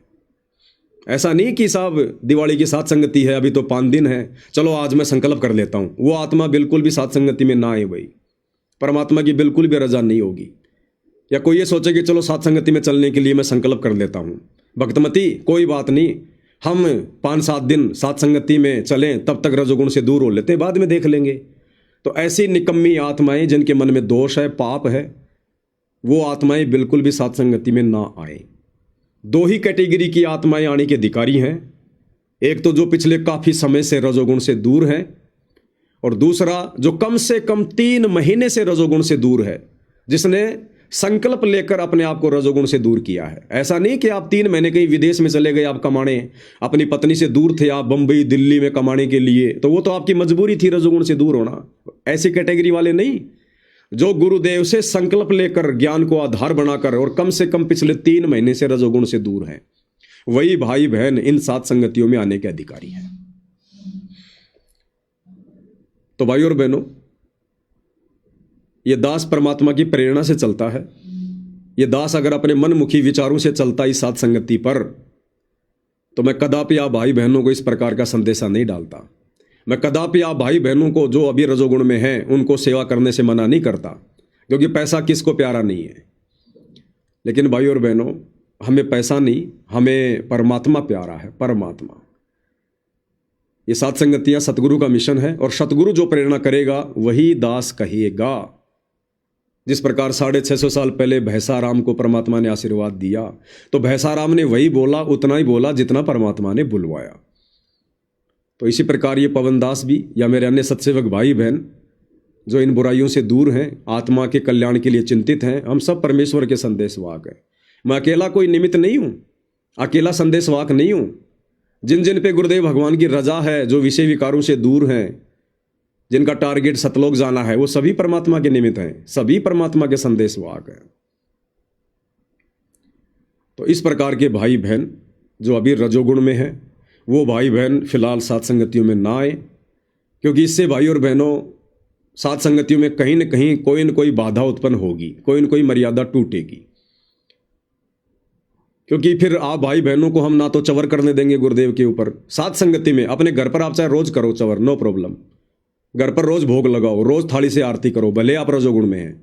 लेकिन साध संगति में ऐसे भाई बहनों को ना तो चवर करने दिया जाएगा, ना उनको रोटी सब्जी की सेवा में कोई पूरी बेलना, सब्जी बनाना, आटा लगाना, कोई सेवा नहीं दी जाएगी, ना उनको गुरुदेव भगवान के ऊपर चवर करने दिया जाएगा, ना उनको परमात्मा का भोग जो तैयार होता है उसके लिए कोई सेवा दी जाएगी, ना उनके हाथ में 5 दीपक वाली आरती दी जाएगी। तो फिर क्या करोगे आप लोग आके? आप क्या करोगे फिर वहां आकर? जब कोई सेवा ही नहीं करोगे, क्या करोगे फिर आकर? तो ऐसे भाई बहनों की अब आज के बाद बिल्कुल भी एंट्री नहीं है, क्योंकि भाई और बहनों, ये सतलोक आश्रम के अड्डे नहीं है, ये साध संगति है। और परमेश्वर हमें सतलोक ले जाने के लिए आए हुए हैं। दिन रात उनका प्रयास और संघर्ष इसी बात को लेकर हो रहा है। 11 साल से जेल में इसीलिए बैठे हैं, 21 महीने 2006 में जेल में इसीलिए रह के आए थे, हमें हंस बनाने के लिए, सतलोक का अधिकारी बनाने के लिए। फिर हम कब कोशिश करेंगे, कब बनेंगे, कब बनेंगे अधिकारी? शुरुआत तो करनी पड़ेगी ना। आज कर दो चाहे 5 साल बाद कर दो, शुरुआत तो करनी पड़ेगी। समझदार वही है जो समय रहते करेगा, बाद में ये समय हाथ में नहीं आएगा। तुम क्या क्या बदलाव करोगे अपने अंदर, बहुत पीछे रह जाओगे, बहुत पीछे। ये साथ संगति में जो नए नए जो ये अपडेट आते हैं, अगर आपने अपने आप को अपडेट कर लिया तो आप जी सही प्रकार से चलोगे। जैसे मोबाइल में नए नए अपडेट आते हैं हर महीने, अगर आपने मोबाइल को अपडेट कर लिया तो मोबाइल सही चलेगा, नहीं तो फिर वो हैंग करने लगेगा। अब उसका क्या बचाव है? आपने अपडेट मोबाइल को करना ही पड़ेगा। तो यदि आप साथ संगति से जुड़े हुए हैं तो साथ संगति में जो भी नए नए अपडेट आते हैं, जो भी नई नई परमात्मा की प्रेरणा होती है, जो ज्ञान आधारित होती है, आत्मा जिसको स्वीकार करती है, आपने उन अपडेट को भाई इंस्टॉल करना पड़ेगा, डाउनलोड करना पड़ेगा। नहीं तो आप जी पीछे रह जाओगे, आप हैंग करोगे, फिर मन में दोष आएगा, आप खुद भी बिगड़ोगे, दो चार को और लेके जाओगे साथ में। तो ये विशेष तौर पर कुछ बातें हैं जो ध्यान में रखनी है। अब भाई और बहनों, साध संगति में यदि आप आते हैं, अब तो वही आएंगे जो रजोगुण से दूर हैं, विषय विकारों से दूर हैं। यदि आप साध संगति में आते हैं तो या तो अपने मोबाइल को घर पर छोड़ के आइएगा। कौन सा मोबाइल? विशेषकर एंड्रॉयड मोबाइल, बड़ा वाला मोबाइल, फेसबुक व्हाट्सएप वाला मोबाइल। जैसे दास ने एक छोटा सा एक कीपैड का मोबाइल लिया हुआ है, सेवा के लिए तो दास के पास दूसरे मोबाइल है, लेकिन बातचीत करने के लिए छोटा सा मोबाइल है। सिम भी दास ने नई डाल रखी है, सिर्फ 2-4 भाई बहनों को नंबर दे रखे हैं जिनसे मेरा काम पड़ता रहता है। बाकी मेरे रिश्तेदारों के पास भी नहीं है, कोई कितना यारा प्यारा भगत हो उसके पास भी नहीं है, क्योंकि सिरदर्दी नहीं करनी अब। तो यदि आप साध संगति में आ रहे हैं तो ध्यान रखना, साध संगति में आते ही आपको बैग बाद में रखने दिया जाएगा, पहले आपका मोबाइल लिया जाएगा। आप 1 दिन के लिए साध संगति में आ रहे हैं या 2 दिन के लिए आ रहे हैं, ज्यादा दिन तो साध संगतियां नहीं होती हैं। बहुत सारे भाई बहन क्या करते हैं, 10 दिन पहले साध संगति में आ जाते हैं और 5 दिन आगे की टिकट बनवा लेते हैं। भाई देखो, ऐसा है, हम लोग बड़ी मुश्किल से ये भक्ति कर पा रहे हैं। हम साथ संगत वालों के पास कोई आश्रम नहीं है, दुनिया भर का फालतू का दान धर्म नहीं है, और ना इतना फालतू समय हमारे पास में। सभी भाई बहन, कोई अपने किराए के मकान में रह रहा है, कोई अपने परिवार में संघर्ष कर रहा है, वो खुद ही बड़ी मुश्किल से भक्ति कर रहा है। और आप अगर 10 दिन पहले उसके घर पे आके बैठ जाओगे, 10 दिन बाद की टिकट बनाओगे, तो भगत तो बेचारा कुछ नहीं कहेगा, लेकिन ये खुद ने सोचने की बात है। तो अभी साथ संगति में कोई आश्रम नहीं है भाई। अगर आश्रम होता तो आप जी 1 महीने पहले आओ, कोई दिक्कत नहीं, अपनी भक्ति करो, आराम से खाओ पियो, मालिक की सेवा करो। तो जिस भी भगत के आप घर पर जाते हो भाई, ये 4-5 दिन पहले जाने का प्रोग्राम मत बनाया करो। साथ संगति वाले दिन जाओ, ज्यादा से ज्यादा 1 दिन पहले आ जाओ, ज्यादा से ज्यादा 1 दिन पहले, और ज्यादा से ज्यादा 1 दिन बाद की टिकट बनवा लो, ज्यादा से ज्यादा 1 दिन बाद की। जैसे साथ संगति खत्म हुई 1 दिन की या 2 दिन की, उसके 1 दिन बाद की टिकट बनवा लो। ज्यादा ठहरने का, रुकने का, विश्राम करने का ये प्रोग्राम अब साध संगति से जुड़े भक्तों ने नहीं बनाना चाहिए, क्योंकि सबके घर मिट्टी के हैं भाई, सब बेचारे अपना टाइम पास कर रहे हैं, हर के घर में संघर्ष है। आपकी वजह से बेचारे की भक्ति पे फिर बाद में आपके जाने के बाद उसको फिर जूते पड़ेंगे, हैं? घर वाले पता नहीं क्या क्या कहेंगे, बेचारा कैसे खा रहा है, कैसे कमा रहा है। तो फिलहाल केवल साध संगति तक ही सीमित रहो। गुरुदेव के आने के बाद देख लेना, जब ऐसी कोई व्यवस्था होगी तो आप लोगों को बता दिया जाएगा। तो जो जो भाई बहन साध संगति में आएंगे, अब या तो अपना घर अपने, या तो अपना मोबाइल अपने घर पे रख के आना, और बातचीत करने के लिए कीपैड का मोबाइल ले आना। वो कीपैड वाला मोबाइल भी आपका आते ही जमा होगा, बिल्कुल बात नहीं करनी दी जाएगी। आप चाहे 1 दिन साथ संगति में रुको, चाहे 2 दिन रुको, चाहे 3 दिन रुको, जितने भी दिन की साथ संगति है, आपका मोबाइल आते ही ले लिया जाएगा, जमा हो जाएगा, आपको टोकन दे दिया जाएगा। और जब आप साथ संगति से जाओगे अपने घर पर, उसी समय आपके हाथ में मोबाइल दिया जाएगा। इस बीच आपका चाहे कितना इमरजेंसी का कार्य क्यों ना हो, आपको मोबाइल नहीं दिया जाएगा। घर पे कोई मर गया तो मर गया, किसी का जन्म हुआ तो हो गया। गुरुदेव कहते हैं, बच्चों तुम जितने दिन सत्संग में आते हो, जीवित मरना सीखो कि मैं मर गया, मेरी मृत्यु हो गई, बस पीछे की सारी चिंता समाप्त, आगे की सारी वो प्लानिंग खत्म, बस मैं मर गया। अब मरा हुआ आदमी ना पीछे की पेंडिंग काम कर सकता, ना आगे की प्लानिंग कर सकता। तो यदि आप साथ संगतियों की तरफ घर से कदम उठा रहे हैं, तो आपने बिल्कुल जीवित मरकर आना पड़ेगा। मोबाइल लाते हैं, आते ही मोबाइल जमा होगा, चाहे कीपैड का हो चाहे एंड्रॉयड हो।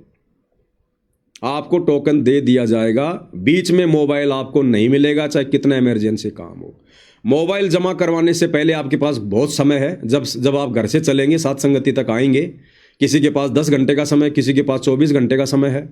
आपने जिन जिन को फोन करना है, जिन जिन को कोई समाचार देना है, उनको दे दो कि भैया 2 दिन मेरा मोबाइल मेरे पास नहीं है, मैं तो सत्संग में जा रहा हूं भैया, सात संगति में जा रहा हूं, मुझे फोन मत करना, काम अपने लेवल पे कर लेना, मेरी तरफ से कोई बातचीत नहीं हो पाएगी, ना संपर्क करना। हम यदि सात संगति में आ रहे हैं तो भगवान की महिमा के लिए आ रहे हैं, परमात्मा की गुणगान के लिए आ रहे हैं, भक्ति के लिए आ रहे हैं, ज्ञान चर्चा के लिए आ रहे हैं। और ये मोबाइल तो काल है, काल, ये आपको महिमा नहीं करने देगा। आपका बहुत अच्छा ध्यान लगा हुआ है, मालिक के शब्द गा रहे हैं, अचानक से आपके पति का फोन आ गया, भले आपने फोन नहीं उठाया, लेकिन वो पति का नंबर देखते ही आपके मन में कीड़े चलने शुरू हो गए। अरे रे रे रे, पता नहीं अब क्या कहेगा, अरे रे रे, कहाँ गई तू, आई क्यों नहीं, कैसे चली गई, फलाना दिखना, आपके मन में बकवाद शुरू हो जाएगी, डर, चिंता। दूसरे भाई बहन भी डिस्टर्ब होंगे, आपका भी मनोबल गिरेगा। बहुत सारे भाई बहन तो सात संगति में आते हैं, सत्संगों में जाते हैं, अपने बच्चों को मोबाइल दे देते हैं, उनके बच्चे मोबाइल पे खेल रहे हैं। ये नौटंकियां अब हमने खत्म करनी है। इसकी शुरुआत हम महुआ की सात संगति से कर चुके हैं। अभी महुआ में 5-7 दिन पहले सात संगति थी, 2 दिन की।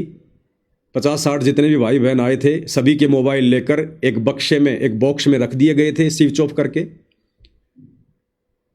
और जब वो गए, उसी समय उनको मोबाइल दिए गए और परमात्मा ने इतनी बढ़िया सात संगति करवाई। अगर कोई चर्चा कर रहा था तो परमात्मा की, नहीं तो कोई अपना सुमरन कर रहा था, नहीं तो कोई थक गया तो आराम कर रहा था, और बाकी कोई तो मोबाइल लेके किधर लग रहा है, कोई किधर लग रहा है, कोई बात कर रहा है, कोई बाहर भग रहा है। अरे तुम आए किस लिए हो? फिर अपने घर पे ना बैठे रहते। ये रिहर्सल परमात्मा करवा रहा है भाई और बहनों, क्योंकि अब उस परमेश्वर के हिसार जेल से बाहर आने के बाद हमने इसी प्रकार से, यदि मौका मिला उनके चरणों में जाने का, सत्संग सुनने का, तो इसी विधि से सत्संग सुनने पड़ेंगे।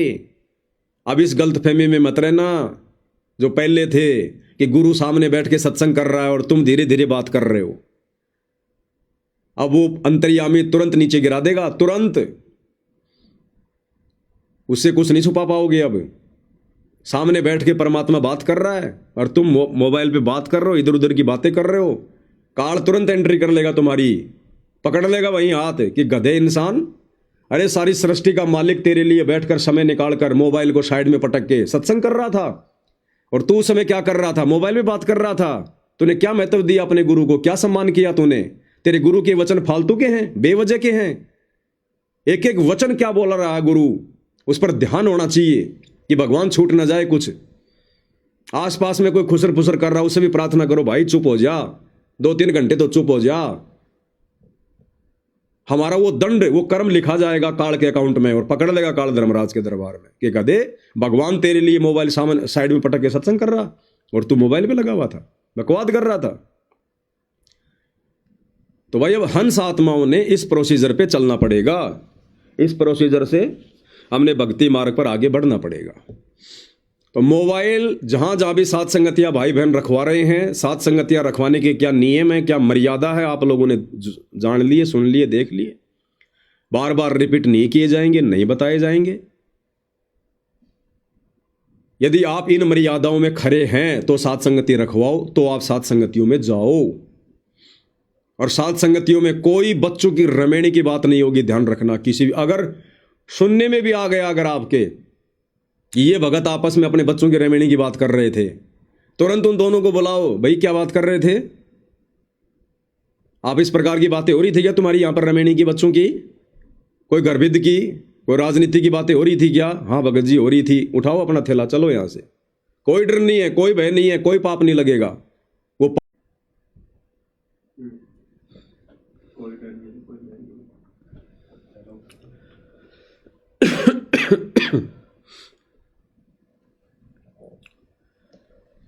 तो भाई और बहनों, ऐसी निकम्मी आत्माओं को साथ संगति से प्रार्थना करके बाहर निकालने से कोई पाप नहीं है, कोई दोष नहीं है। दूसरी बात, जहां जहां भी साथ संगतियां होती हैं, साथ संगतियां होंगी, साथ संगतियों में बहुत ही साधारण सा भोजन बनेगा, साधारण भंडारा। हमने भक्तों को खाली खिलाने और पिलाने तक सीमित नहीं रखना है।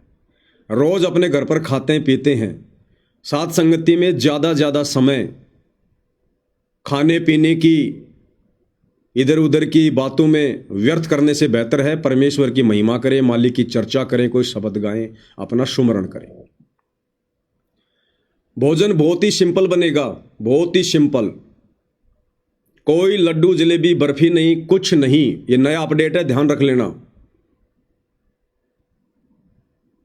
सात संगतियों में केवल 2 टाइम भंडारा बनेगा।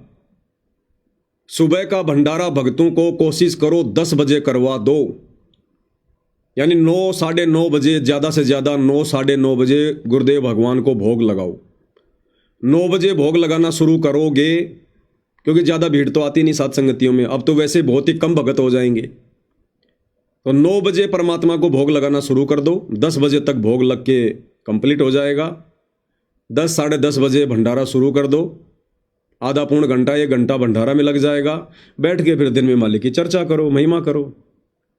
सुबह कोई भी नाश्ता किसी प्रकार का भगत भाई बहनों को नहीं दिया जाएगा, कोई नाश्ता नहीं दिया जाएगा किसी भी प्रकार का। सुबह जल्दी भंडारा करवा दो 10 बजे, डायरेक्ट भंडारा होगा और सिंपल भंडारा होगा।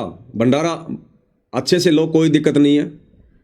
सब्जी पूरी दे दो, सब्जी रोटी दे दो, साथ में कोई रायता वायता करवा दो, इससे ज़्यादा नहीं।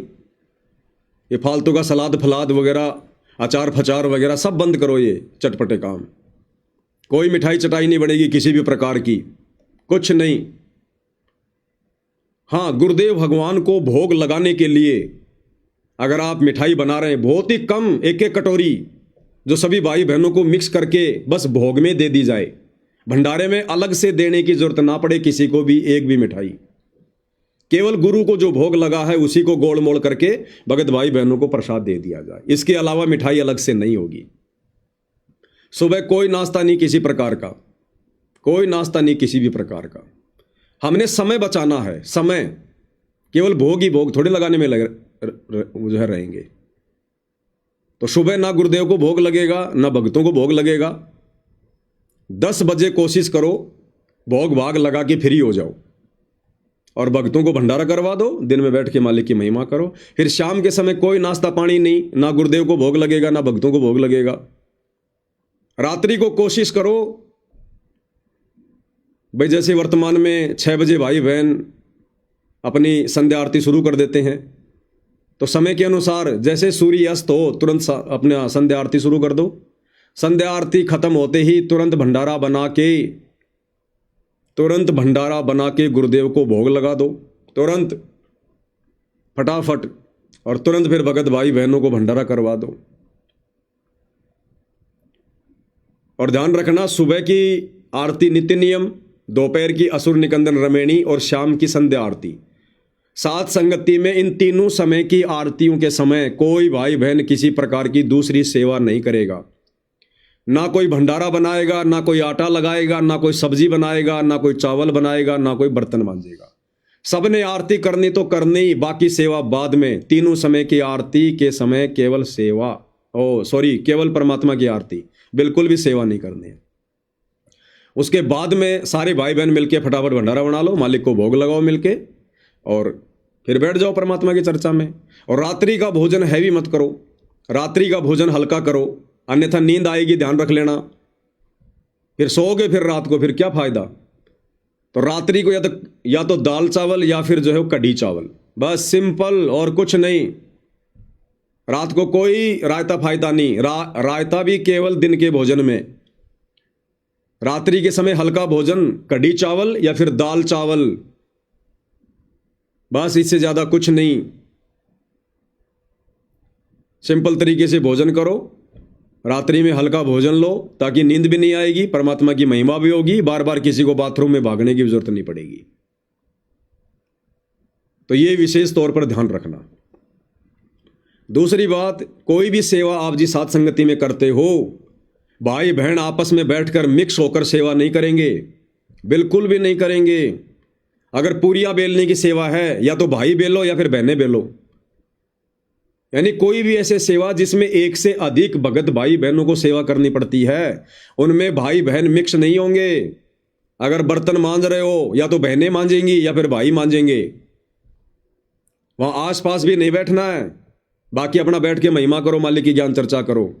जिन जिन को सेवा के लिए बोला जाए वही आदमी सेवा करेंगे। बाकी आसपास आके चेयर डाल के राजनीति करने की जरूरत नहीं है, वहां बैठने की जरूरत नहीं है। अगर पूरियां बहनों ने बेलनी है तो बहनें बेलेंगी, कोई भगत भी आसपास नहीं बैठेगा वहां। और बात करनी है 5 कदम दूर से बात करो, 5 कदम दूर से। आपके आपस में भाई बहन के अगर रिश्ते भी हो गए हैं तो दिन में आराम करते समय आसपास में आराम नहीं करना, ध्यान रख लेना इस बात का। तुम सोचो हम तो राजा हरिश्चंद्र बन गए, हम तो मार्कंडे ऋषि बन गए। तुम बन गए, लेकिन दूसरा देखेगा उसके ऊपर उल्टा असर पड़ेगा। बिल्कुल अलग अलग महसूस भी नहीं होना चाहिए। गुरुदेव ने तो हमें यहां तक कह रखा जीने की राह पुस्तक में कि अगर किसी से बात भी करते हो, आपकी नजरें नीची होनी चाहिए, नीची। बहन ने भाई की तरफ और भाई ने बहन की तरफ, यानी स्त्री ने पुरुष की तरफ और पुरुष ने स्त्री की तरफ, उसकी नजरों से नजरें मिला के बात भी नहीं करनी है।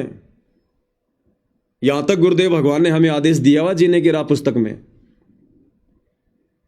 इससे भी हमारे अंदर दोष उत्पन्न होते हैं, विकार उत्पन्न होते हैं।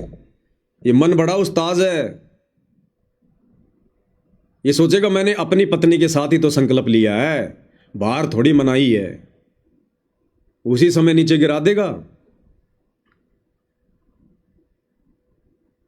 तो बहुत ही हिसाब से भगत बन के जाना, हंस बन के। हंस के मन में भी विकार नहीं आते, मन में भी। और जो खुद तो रजोगुण से दूर हैं और दूसरी माता बहनों को देखकर जरा भी मन में कोई दोष आता है, फालतू की बातें, परमात्मा नीचे गिरा देगा कि नालायक इंसान, अपनी औरत को तो बहन बना लिया और दूसरों के साथ तू मटर गश्ती कर रहा है, ये तेरी बहन नहीं है। ध्यान रखना, उम्र अनुसार केवल बहन बेटी और माता की नजर से देखना है। चाहे कोई बहन कितनी सुंदर हो, कितनी वो कुरूप हो, भक्ति मार्ग में सुंदरता का और इस कुरूपता का कोई महत्व नहीं है। गुरुदेव ने बताया इस खाल के नीचे सबका मैटेरियल एक जैसा है, चाहे कोई गोरा हो चाहे कोई काला हो।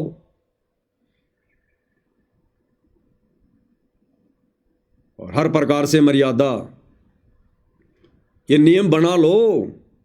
अगर भक्ति पर सफल होना है, गुरु को प्रसन्न करना है, तो ये ना देखना गुरु जेल में बैठा देख नहीं रहा। दुनिया का ऐसा कोई कैमरा नहीं है। सतगुरु के कैमरे के सामने सब फैल हैं। अरे हम कहीं जाते हैं और वहां यदि सीसीटीवी कैमरे लगे हों, हम कितना सावधान रहते हैं वहां कि मेरे से कोई हरकत ना हो जाए उल्टी सीधी। खड़ा होके बाथरूम में भी नहीं जाता आदमी कि कोई ये ना सोच ले क्यों गया था बाथरूम में कैमरे में देख के, इतना डरता आदमी। और ये परमात्मा सतगुरु रामपाल जी भगवान का कैमरा, इनकी नजरें, ये अंतर्यामी 24 घंटे अंधेरे में भी, हर ब्रह्मांड में, हर जगह देखता है ये परमात्मा। इनका डर नहीं, इनका भय नहीं। तो ये चीजें हमने विशेष तौर पर ध्यान रखनी है। दूसरी चीज, जो भाई बहन साथ संगति में आ रहे हैं और जिनके छोटे बच्चे हैं, भाई या तो अपने बच्चों को साथ संगति में कंट्रोल में रखा करो, अन्यथा अपने बच्चों को घर पे छोड़ के आओ भाई। या तो अपनी भगतमती को और अपने बच्चों को घर पे छोड़ के आओ, या कोई बहन आना चाहती है तो अपने भगत को और उस छोटे बच्चे को घर पे छोड़ के आओ। जो बच्चे शरारती हैं भाई, साथ संगति में हम खाली, अब ज्यादा विस्तार से कहने की आवश्यकता नहीं है, बहुत सारी माता बहनों के बच्चे बड़े शरारती हैं, बड़ी शरारत करते हैं, ना आरतियां ढंग से करने देते हैं, गंदे संदे हाथ इधर उधर लगाते रहते हैं। तो भाई कहने की आवश्यकता न पड़े, आप भाई बहनों को अच्छे से पता चल गया होगा। एक बच्चा तो मवा की साथ संगति में आया था और वो तो लैट्रिन में जाके हाथ उत गंदे करके, और गुरुजी के दरबार में भी गुरुजी के बर्तनों के भी हाथ उत लगा दिए, सारे काम कर दिए, और माता पिता देख रहे उसको कुछ बोल ही नहीं रहे, और बोलते हैं तो वो थप्पड़ मार रहा अपनी माँ को, वो छोटा सा बच्चा, और माता फिर भी कुछ नहीं कह रही। तो बच्चों को बिगाड़ रहे हो कि बच्चों को सुधार रहे हो? तो भाई देखो, साथ संगतियों में खाली हमें टाइम पास के लिए नहीं आना है। अपने शरारती बच्चों को अपने घर पे छोड़ के आओ, चाहे भगतमती को घर रहना पड़े, चाहे भगत को घर रहना पड़े। साथ संगति में बिल्कुल शांति, नहीं तो फिर आपको आपके मुंह पे बोला जाएगा, फिर आपको बुरा लगेगा फिर वहां पर, क्योंकि आपकी वजह से या आपके बच्चों की वजह से दूसरे भगत डिस्टर्ब होते हैं, तो भी आप पाप के भागी बनते हैं, पाप के भागी। सत्संग में आए के बात चलावे और वो अपराधी आत्मा को 3 लोक नहीं ठोर। तो भाई ये बातें ध्यान रखनी है भगत जियो। भले आप घर पे रहो, चाहे अपनी भगतमती को यानी अपनी बहन को घर पे छोड़ो उस बच्चे के साथ। यदि साथ संगति में इस प्रकार का माहौल देखने को मिला, या तो अपने बच्चों को कंट्रोल करो। नहीं कंट्रोल होते हैं आपसे अपने बच्चे, अगर आपके भी अगर माता पिता बन चुके हैं वो छोटे छोटे, तो भाई आप भी अपने घर पे रहो, अपने बच्चों को भी अपने घर पे रखो। इन सारी टेंशनों से फ्री होके तो आदमी साथ संगति में जाना चाहता है। अरे ये टेंशन तो सबके घर में ना है, ये उड़दंगबाजी, ये शरारतपना, ये तो सबके घर में है। इन चीजों से शांति पाने के लिए तो लोग साथ संगति में जाते हैं कि वहां बैठेंगे, बैठ के मालिक की शांति से चर्चा करेंगे, सुमरण करेंगे, मालिक की महिमा करेंगे, और वहां भी आपके बच्चे भागते रहते हैं, फुदकते रहते हैं। तो ये नहीं चलेगा भाई, बिल्कुल भी। बिल्कुल साफ साफ कह दो ऐसे भगत को, भगत जी या तो अपने बच्चों को कंट्रोल में करो, नहीं भाई आगे से ध्यान रखना भगत जी, देखो ये कोई शादी का प्रोग्राम नहीं है। तो ये विशेष तौर पर भाई बहनों ने ध्यान रखना है, ये बातें बार बार नहीं बताई जाएंगी।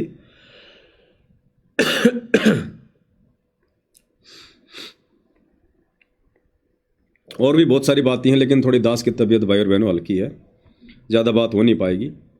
एक भगत जी शायद को जगत वाला भाई ये मैसेज कर रहा है कि भाई अगर आपने रजोगुण वालों से सेवा नहीं लेनी है तो फिर ये इस लाइव वीडियो के टाइटल में तूने तेरे गूगल पे नंबर क्यों डाल दिए, फ़ोन पे नंबर क्यों डाल दिए, सेवा के लिए क्यों बोल रहा है? केवल उन्हीं भाई बहनों को सेवा करनी है, और उन भाई बहनों के लिए सेवा शुरू है आज से। जो भाई बहन सात संगतियों में आने के अधिकारी हैं, जो भाई बहन रजोगुण से दूर हैं। ये दास ने जो मोबाइल नंबर डाले हैं ये आगामी सेवाओं के लिए उन्हीं भगत भाई बहनों के लिए हैं जो भगत भाई बहन रजोगुण से पूर्णतया दूर हैं, साध संगति से जुड़े हुए हैं। सतलोक आश्रमों से जुड़ा हुआ, फर्जी नामदान सेंटरों से जुड़ा हुआ कोई भी भगत यदि हमारा वीडियो देख रहा है, भैया गलती से भी 1 रुपया मत डाल देना, तुम्हारा रुपया स्वीकार नहीं है, तुम्हारी वो कमाई हमें स्वीकार्य नहीं है। केवल साध संगति से जुड़े भाई बहन जो रजोगुण से दूर हो चुके हैं, वो चाहे 100 हैं चाहे 150 हैं, देश में विदेश में कहीं भी हैं, केवल वही आत्माएं मुझ पवन दास के पास, मैंने जो ऊपर मेरे 2 मोबाइल नंबर दे रखे हैं फोन पे और गूगल पे के, दोनों पे फोन पे है, दोनों पे गूगल पे है, 82 73 84 95 60 और 8769548494। ये मुझ पवन दास के 2 नंबर हैं, दोनों पे गूगल पे फोन पे है। केवल रजोगुण से दूर हो चुके भाई बहन अपनी सेवा कभी भी डाल सकते हैं। आप लोगों के लिए सेवा बिल्कुल चालू है, कोई प्रॉब्लम नहीं है। और बाकी भाई बहन जो अभी रजोगुण में हैं, चाहे 1 करोड़ रुपया रखा आपके पास में, 1 रुपया भी डाल दिया तो पाप के भागी बनोगे, 1 रुपया भी डाल दिया तो ये उन भाई बहनों के लिए, सबके लिए नहीं है। आप फालतू में अपने पेट में दर्द ना करें भाई। जब आप हमारे मिशन से जुड़े नहीं हैं, आप संत रामपाल जी के भगत ही नहीं है, तो आपको क्या लेना देना हम किससे ले रहे हैं, हम किसको दे रहे हैं? आप तो गुरुदेव के सत्संग सुनो, थोड़ा ज्ञान समझो पहले, उसके बाद देखो फिर आगे क्या करना है। तो ये चीज भी हमने ध्यान रखना है भाई और बहनों। और आपको गुरुदेव भगवान का एक छोटा सा एक सत्संग सुनाऊंगा 20-30 सेकंड का, जिसमें परमात्मा मोक्ष की अधिकारी आत्माओं को क्या दिशा निर्देश दे रहे हैं। हमने उस दिशा निर्देशन में रहकर भगत बनकर भक्ति करनी पड़ेगी अगर आत्मा का कल्याण करवाना है। तो बकवाद फिर चाहे करते रहो, नो प्रॉब्लम, कोई दिक्कत नहीं। फिर लेकिन मोक्ष से वंचित रह जाएंगे।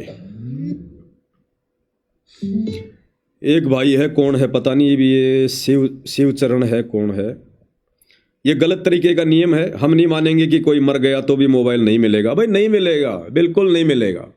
चाहे कोई जन्म गया, चाहे कोई मर गया, बिल्कुल भी मोबाइल नहीं मिलेगा। और यदि जबरदस्ती मोबाइल लोगे तो उसी समय अपना जोड़ा झंडा उठा के साथ संगति से बाहर ही निकलना पड़ेगा। वहां फिर आपको साथ संगति में नहीं बैठने दिया जाएगा, नहीं रुकने दिया जाएगा। और आप क्या करोगे जब आपके मन में इतना दोष भरा पड़ा है, एक मोबाइल आपसे नहीं छूट रहा, कल को परमात्मा विमान लेके आएंगे, तुम क्या छोड़ के जाओगे तुम? अरे एक मोबाइल छोड़ के तुम साथ संगति में नहीं बैठ सकते, कल को तुम परमात्मा के विमान में बैठने के लायक कहां हो तुम? फिर तो तुम्हें बेटा बेटी कार कोठी मोबाइल सब कुछ दिखाई देंगे, गधे घोड़े भैंस। तो भाई ऐसी आत्माओं से प्रार्थना है, शिवचरण दास जी आप अपने घर पे बैठे रहो। आप जैसे हंसों की साथ संगतियों में कोई आवश्यकता नहीं है। आप अपने मोबाइल से यारी करो, मोबाइल को अपना गुरु बना के रखो। आप ऐसे लोगों की कोई आवश्यकता नहीं है साथ संगति में। एक बार मोबाइल जमा हो गया, चाहे पूरा खानदान आपका क्यों ना मर गया पीछे, आपको मोबाइल नहीं मिलेगा। अगर चाहिए तो घर पर जाते समय ले जाओ, अगर ले लिया तो फिर वापस साथ संगति में नहीं बैठने दिया जाएगा। जाओ फिर करो, फिर बचाओ अपने परिवार को। अगर तुम ही बचाने वाले हो ना तो तुम ही बचाओ फिर अपने परिवार को। वो रोग मुक्त अगर तुम ही कर सकते हो अपने बेटा बेटी को, परिवार को, तो तुम ही करो फिर। अरे विशेष संदेश में गुरुदेव ने हमें क्या शिक्षा दी?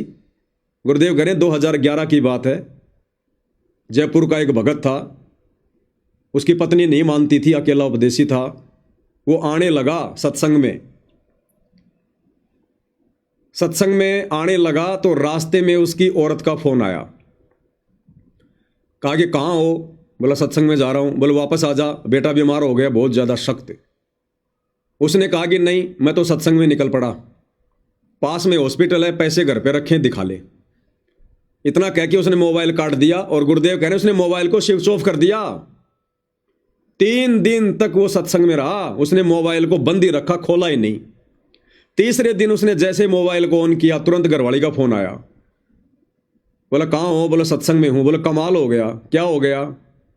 बोला ऐसे ऐसे लड़का सख्त बीमार था, मैं हॉस्पिटल में ले गई और लड़के ने बताया होश में आने के बाद कि ऐसे ऐसे एक लंबा सा सफेद कपड़े पहना हुआ व्यक्ति आया और मेरे को यमदूत पकड़ कर लेकर जा रहे थे और उसने झटका देकर मेरे को छुड़ाया। बोला ये मेरी आत्मा कहां लेकर जा रहा है? यमदूतों को भगाया।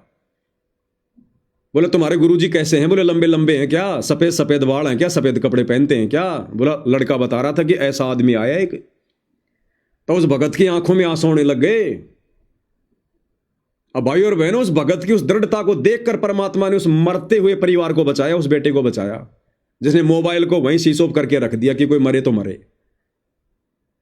और वो अगर ठेकेदार बन जाता, वापस अगर वो चला जाता वो घर पे या आश्रम में बैठकर भी इसी टेंशन में, हाँ क्या हुआ, अब क्या हुआ, अब क्या हुआ, वो लड़के की रक्षा नहीं करता परमात्मा, तो कौन से दिन समझेंगे फिर हम?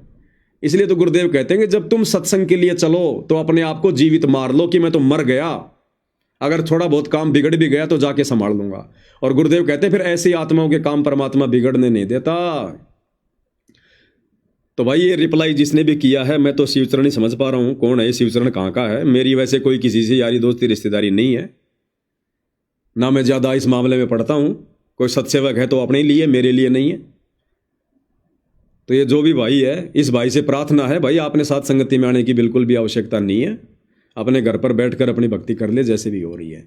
और लाइव भी क्यों जोड़ रहा है? तेरी मतलब की चीज़ ये नहीं है फिर ये लाइव भी मत जोड़ा कर भाई। क्यों फालतू में अपना समय बर्बाद कर रहा तू? इतना समय बैठकर भगवान का स्मरण करना, इतना समय तू यहाँ लाइव देख के तू बर्बाद कर रहा अपना, जब तेरे को साथ संगति के नियम ही तेरे को स्वीकार्य नहीं है। तो ये चीजें भाई और बहनों हमने ध्यान रखनी है। और साध संगति में जगत के किसी भी व्यक्ति को लेकर नहीं जाना है। आश्रमों में लेकर जाओ, गुरु जी के पास लेकर जाओ, लेकिन साध संगति में जगत वाला चाहे कितना ही यारा प्यारा है आपका, उस व्यक्ति को बिल्कुल भी साथ संगति में लेकर नहीं आना है। जो रजोगुण से दूर है और जिसने संकल्प ले लिया है भक्ति का, संकल्प लेकर जो साथ संगति से जुड़ा है, वो फिर जगत का नहीं रह जाता। बाकी किसी भी ऐसे व्यक्ति को जो केवल गुरुदेव के सत्संग सुन रहा है या सात संगति की वीडियो देख रहा है, संकल्प अभी तक लिया नहीं, रजोगुण से दूर हुआ नहीं, वो चाहे कितना ही यारा प्यारा हो, घर का सदस्य हो, आपने उस व्यक्ति को सात संगति में भूल कर भी नहीं लाना है। नहीं तो भाई हम खुल के गुरु की महिमा नहीं कर पाते। वहां पर काल का दाव रहेगा ही रहेगा, काल किसी न किसी माध्यम से फिर वहां प्रवेश रहेगा ही रहेगा। तो ये चीज अब आपको गुरुदेव का वो वचन सुनाता हूं, परमात्मा का सत्संग, जिसमें गुरुदेव भगवान क्या कह रहे हैं हमारे को हंस बनने की दिशा में। ध्यान से सुनना भाई और बहनों। यानी जो व्यक्ति यहाँ भी रहते हैं, गुरुदेव के साथ रहते हैं, सत्संग भी सुनते हैं और मिले नहीं मन से, वो हंस नहीं बन सकते, वो कौवे रहा करें। और ऐसे कौवे फिर छोड़कर इसको स्थान को जा सकते हैं। वो जाएंगे कि उनकी आदत सुधरी नहीं। आप प्रतिदिन पढ़ते हो नित्य में, बिन गुरु मिले मोहे ना पावे। अब गुरु तो पास ही होते हैं। मिलने का अर्थ क्या है? गुरु जी से एक ही भाव हो जाना, समर्पित हो जाना, मन में दोष ना रखे। गुरु जी कहते गुरु मानुष कर जानते तो ते नर कहिए अंध, वह दुखी संसार में आ गई उनके फंद। तो यहाँ उस स्थिति को क्लियर किया है। तो गुरुदेव कह रहे हैं कि ऐसी आत्माएं, ऐसे भगत भाई बहन जो सतगुरु के पास भी रहते हैं, यानी ये जो सत्संग है गुरुदेव ने सतलोक आश्रम बरवाड़ा में बैठ के किया, और गुरुदेव ने उन आत्माओं के लिए किया, उन आत्माओं के लिए संकेत किया जो आश्रम में परमानेंट सेवादार हैं, जो गुरु जी के बेटा बेटी भाई बंधु रिश्तेदार थे, कोऑर्डिनेटर थे, जो आश्रम में ज्यादातर रहा करते थे। तो गुरुदेव उनके लिए संकेत कर रहे हैं कि गुरु के पास में रहकर भी यदि आपने बुराइयां नहीं छोड़ी, आप यदि हंस नहीं बने, यदि वही बगुले जैसी आदतें रही, तो आप कभी भी मोक्ष के अधिकारी नहीं बन सकते, कभी भी। तो गुरुदेव ने तो उनके लिए भी कह दिया जो आश्रम में उनके साथ में रहा करते थे। ऐसी आत्माएं भी जो अभी तक निर्विकार नहीं है, कामी क्रोधी लालची वाली कैटेगरी में हैं, वो आत्माएं चाहे गुरु की गोद में बैठकर भक्ति कर लो, उनका उद्धार नहीं हो सकता। तो इसी प्रकार भाई और बहनों, अब हमने निर्विकार बनना पड़ेगा। जीव की औकात नहीं है, लेकिन जीव अपनी औकात गुरु से प्रार्थना करके रो रो के बना सकता है। गुरु की भक्ति ज्यादा से ज्यादा मर्यादा में रह के करके बना सकता है, गुरु को प्रसन्न करके कर सकता है। तो यदि आप अभी इन्हीं सब विकारों में लिप्त हैं, तो गुरुदेव भगवान की ज्यादा से ज्यादा महिमा करके, उनको प्रतिदिन भोग लगा के, उनकी आरती उतार के, परमेश्वर से रो रो के प्रार्थना करके आप जी भी साध संगति में आने योग्य हंस बने। अब देख लो भाई और बहनों, बड़ी मुश्किल से 100 जोड़े होंगे या 100 भाई बहन होंगे, 100 जो रजोगुण से दूर हैं, ज्ञान को आधार बनाकर। एक होता है कि जैसे बुढ़ापे की उम्र हो गई, अब कौन उसको रामलीला करने देगा, इसलिए वो तो जो मर्जी करे अब या ना करे, उसकी तो मजबूरी हो गई। उस भाई की तो मजबूरी हो गई, उसके तो बच्चे बड़े बड़े हो गए, उसकी तो खटिया बाहर डाल दी, बुढ़िया अलग वो अलग, और वो भगत भी है, उसकी तो मजबूरी है, छोड़ना तो अभी नहीं चाहता वो। ऐसे लोग उस कैटेगरी में नहीं है जो रजोगुण से दूर हैं। ज्ञान को आधार बनाकर हमने मन को मारना पड़ेगा, मन जीती बनना पड़ेगा। ऐसी आत्माओं के लिए परमात्मा कह रहे हैं कि हंस बनने की दशा में आगे बढ़ो, हंस बनने की दशा में।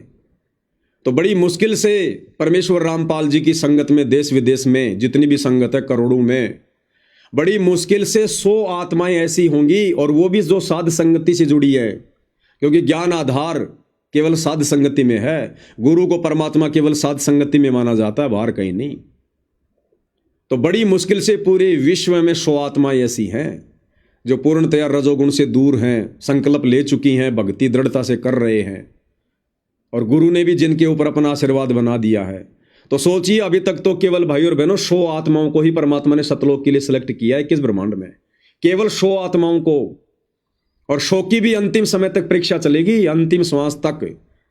गुरुदेव कहते हैं, पाकी फसल देख कर गरबैयो मत किसान, अभी तो जोले बहुत हैं, घर आ ले तब जान। उनको भी अहंकार नहीं हो जाना चाहिए कि मैं तो विषय वासनाओं से दूर हो गया, ये हो गया, वो हो गया, मैंने तो मेरा मन जीत लिया। कुछ नहीं जीता। परमात्मा कहते हैं विकार मरे मत जानियो जू भूबड़ में आग, और शत नाम के सुमरण बिना ये मिटे न मन का दाग। जैसे अग्नि काठ के माही व्यापक है पर दिखत नहीं, ऐसे काम देव प्रचंडा व्यापक सकल दीप नोखंडा। अगर मन में जरा भी अहंकार आ गया ना इस बात का कि मैं रजोगुण से दूर हो गया, अहंकार भाव से, उसी समय भाई और बहनों जैसे परमात्मा कहते हैं जो होते हैं ना अंगारे, अंगारे के ऊपर वो राख आ जाती है, ऐसा लगता है कि यहां पर है ही नहीं कुछ, और जरा सी वो राख हटाओ अंदर से बिल्कुल चमकते हुए अंगारे। तो ये पांचों विकार हमारे अंदर ही रहेंगे जब तक जिएंगे तब तक। ये तो सतगुरु जरा इनके ऊपर हल्की हल्की राख डाल देता है ताकि हमें भक्ति में बाधा ना हो। अगर जरा भी उसको अगर कुरेचने का तुमने वो प्रयास किया व्यर्थ में, मोबाइल में यदि तुमने मोबाइल में बकवास देखने का वो प्रयास किया और मन में कोई दोष पैदा करने का प्रयास किया, जैसे उस राख को हटाओगे अंदर से वो विषय वासना तुरंत आ खड़ी होगी वापस काल के जाल में। तो गुरुदेव से प्रार्थना करो, मालिक से बारंबार, हंस बनने का समय बहुत कम है। जितनी आत्मा जाएंगी सतलोक सतगुरु के धरती पर रहते सहते जा सकती हैं, इसके बाद नहीं। तो कोशिश करो, मुट्ठी भर भी समय नहीं है, मुट्ठी भर भी। तो क्या कह रहे हैं गुरुदेव, एक बार फिर से सुन लीजिएगा। यानी जो व्यक्ति यहां भी रहते हैं, गुरुदेव के साथ रहते हैं, सत्संग भी सुनते हैं और मिले नहीं मन से, वो हंस नहीं बन सकते, वो कौवे रहा करें।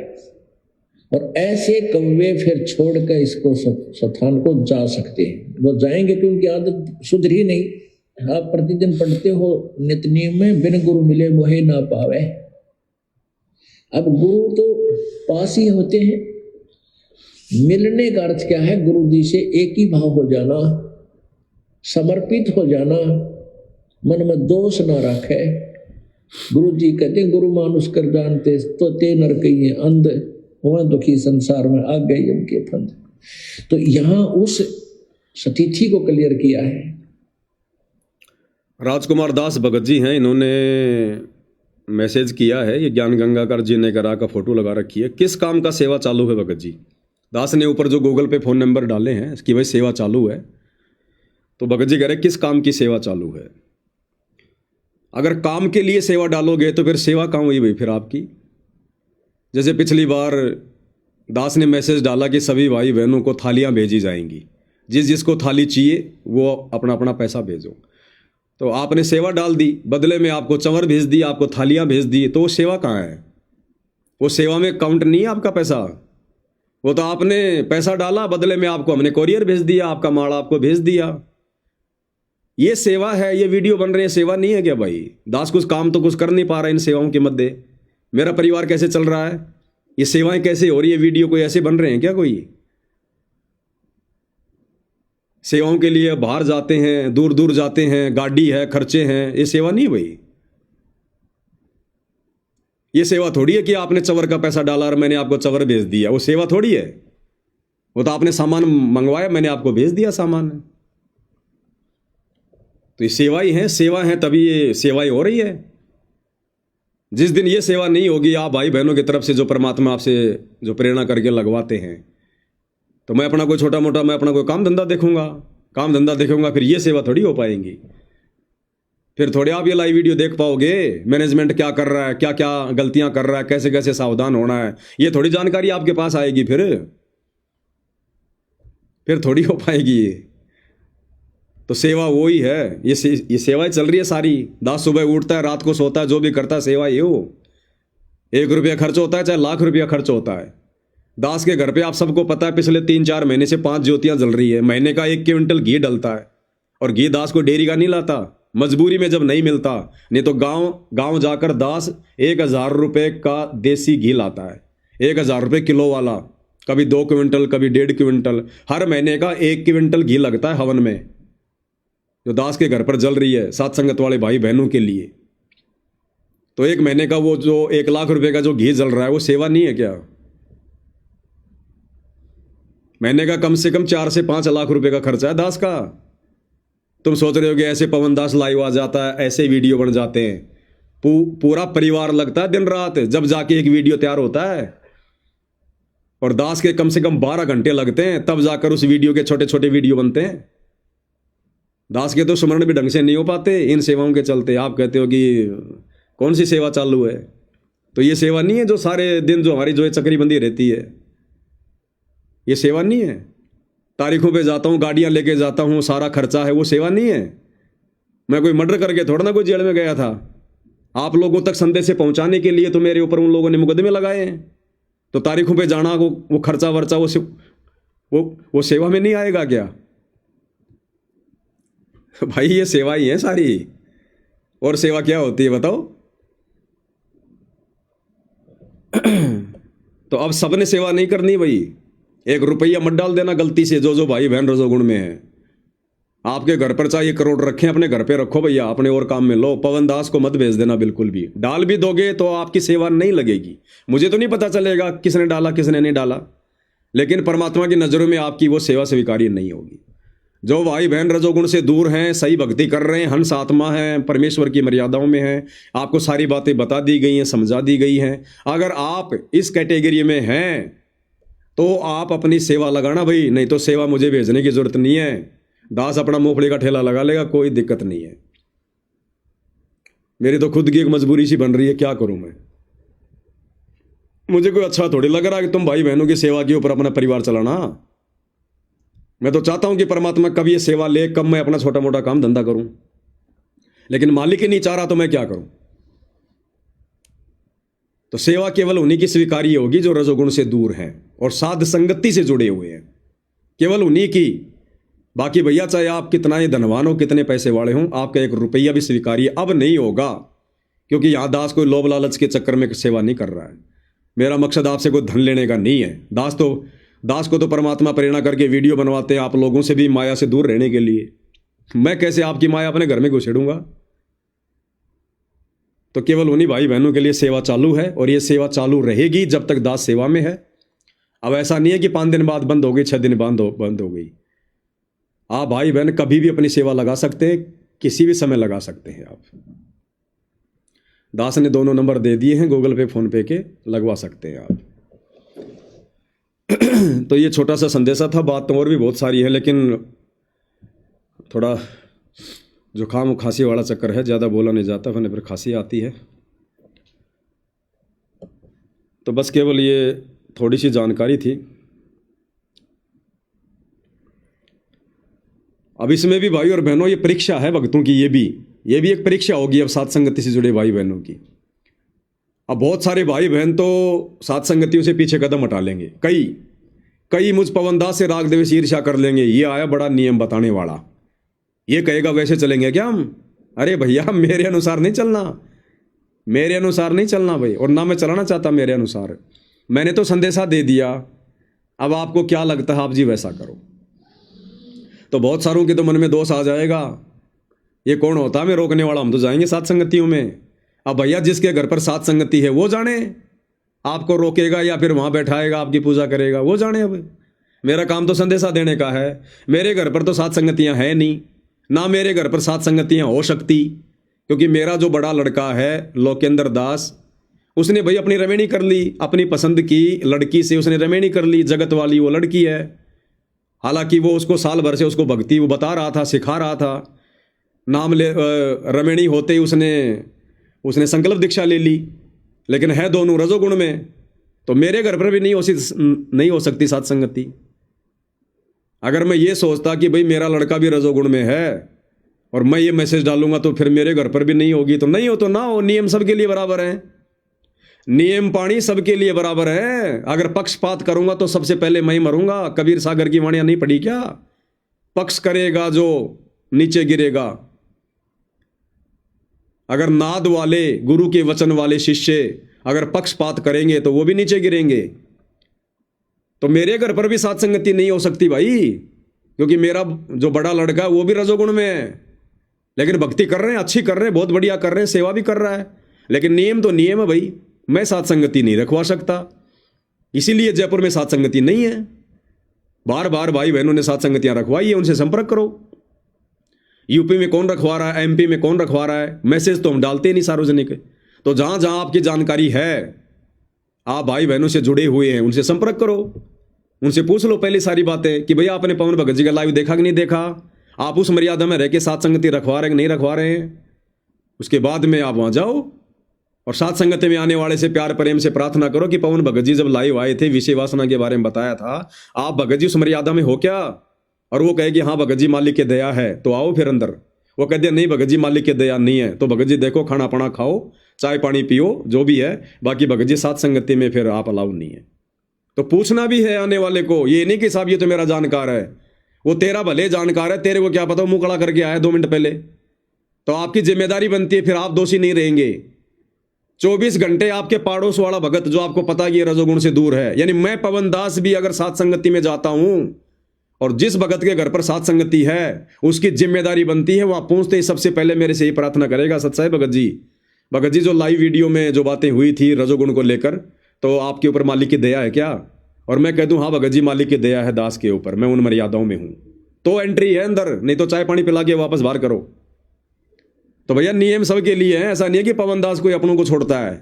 मेरा कोई अपना पराया नहीं है, मेरा अपना केवल मेरा भगवान है, मेरा गुरु है, और कोई नहीं है भाई। तमेव माता च पिता तमेव, तमेव बंधु च सखा तमेव।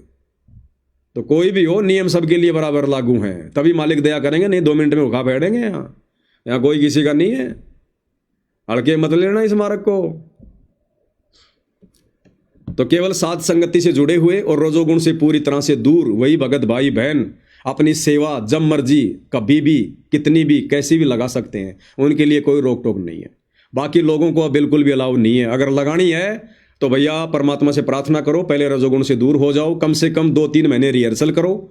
यदि आप 2-3 महीने रजोगुण से दूर रह चुके हैं, यानी 2-3 महीने जो रह जाएगा इसका मतलब परमात्मा दया कर रहा है, तो वो भाई बहन साथ संगति में सेवा लगा सकते हैं, दूसरे भाई बहन योग्य नहीं है। और भैया मैं जो मैसेज देता हूं ना, मैं ये नहीं देखता कि कौन मेरे विरोध में आएगा, कौन मुझे अच्छा बताएगा, कौन मुझे बुरा बताएगा। मैंने ना कोई संत बनना, ना कोई महाराज बनना, ना कोई आश्रम खोलना, ना कोई मान बढ़ाई चाहिए, ना मैंने किसी का कोई पैसा टका चाहिए, कुछ नहीं चाहिए भैया। दास तो अपनी आत्मा के कल्याण के लिए गुरु का गधा बन के आप लोगों को संदेशा दे रहा है। जब तक मालिक सेवा दे रहे हैं, जब तक घर परिवार चल रहा है, तब तक ये सब कुछ सांगवाज हो रहा है, बन रहे हैं वीडियो। जिस दिन सेवा नहीं होगी अपना मेहनत मजदूरी करेंगे, कहीं काम धंधा करेंगे, और हो पाएगी तो सेवा भी करेंगे, ऐसी बात थोड़ी है। इतना ही है। ये ना सोचना कि भाई पवन दास तो अपने अपने परिवार को, अपने मिलने वालों को बचाता होगा, ना भैया। जो गलत है वो गलत है, जो साथ संगति की मर्यादाओं में नहीं है वो नहीं है।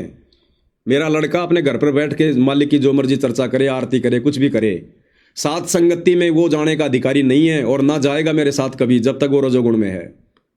ये ध्यान रखना इन बातों का। ना मेरे घर पर जहां मैं रहता हूं वहां साथ संगति नहीं हो सकती। अगर मैंने रखवानी है तो मेरे घर से अलग दूसरी जगह लेकर मैं साथ संगति रखवा सकता हूं, और उस साथ संगति में फिर मेरा लड़का यदि रजोगुण में है वो भी अलाउ नहीं है। तो भैया ये नियम सबके ऊपर लागू हैं। ये नियम है तभी भगवान का साथ है।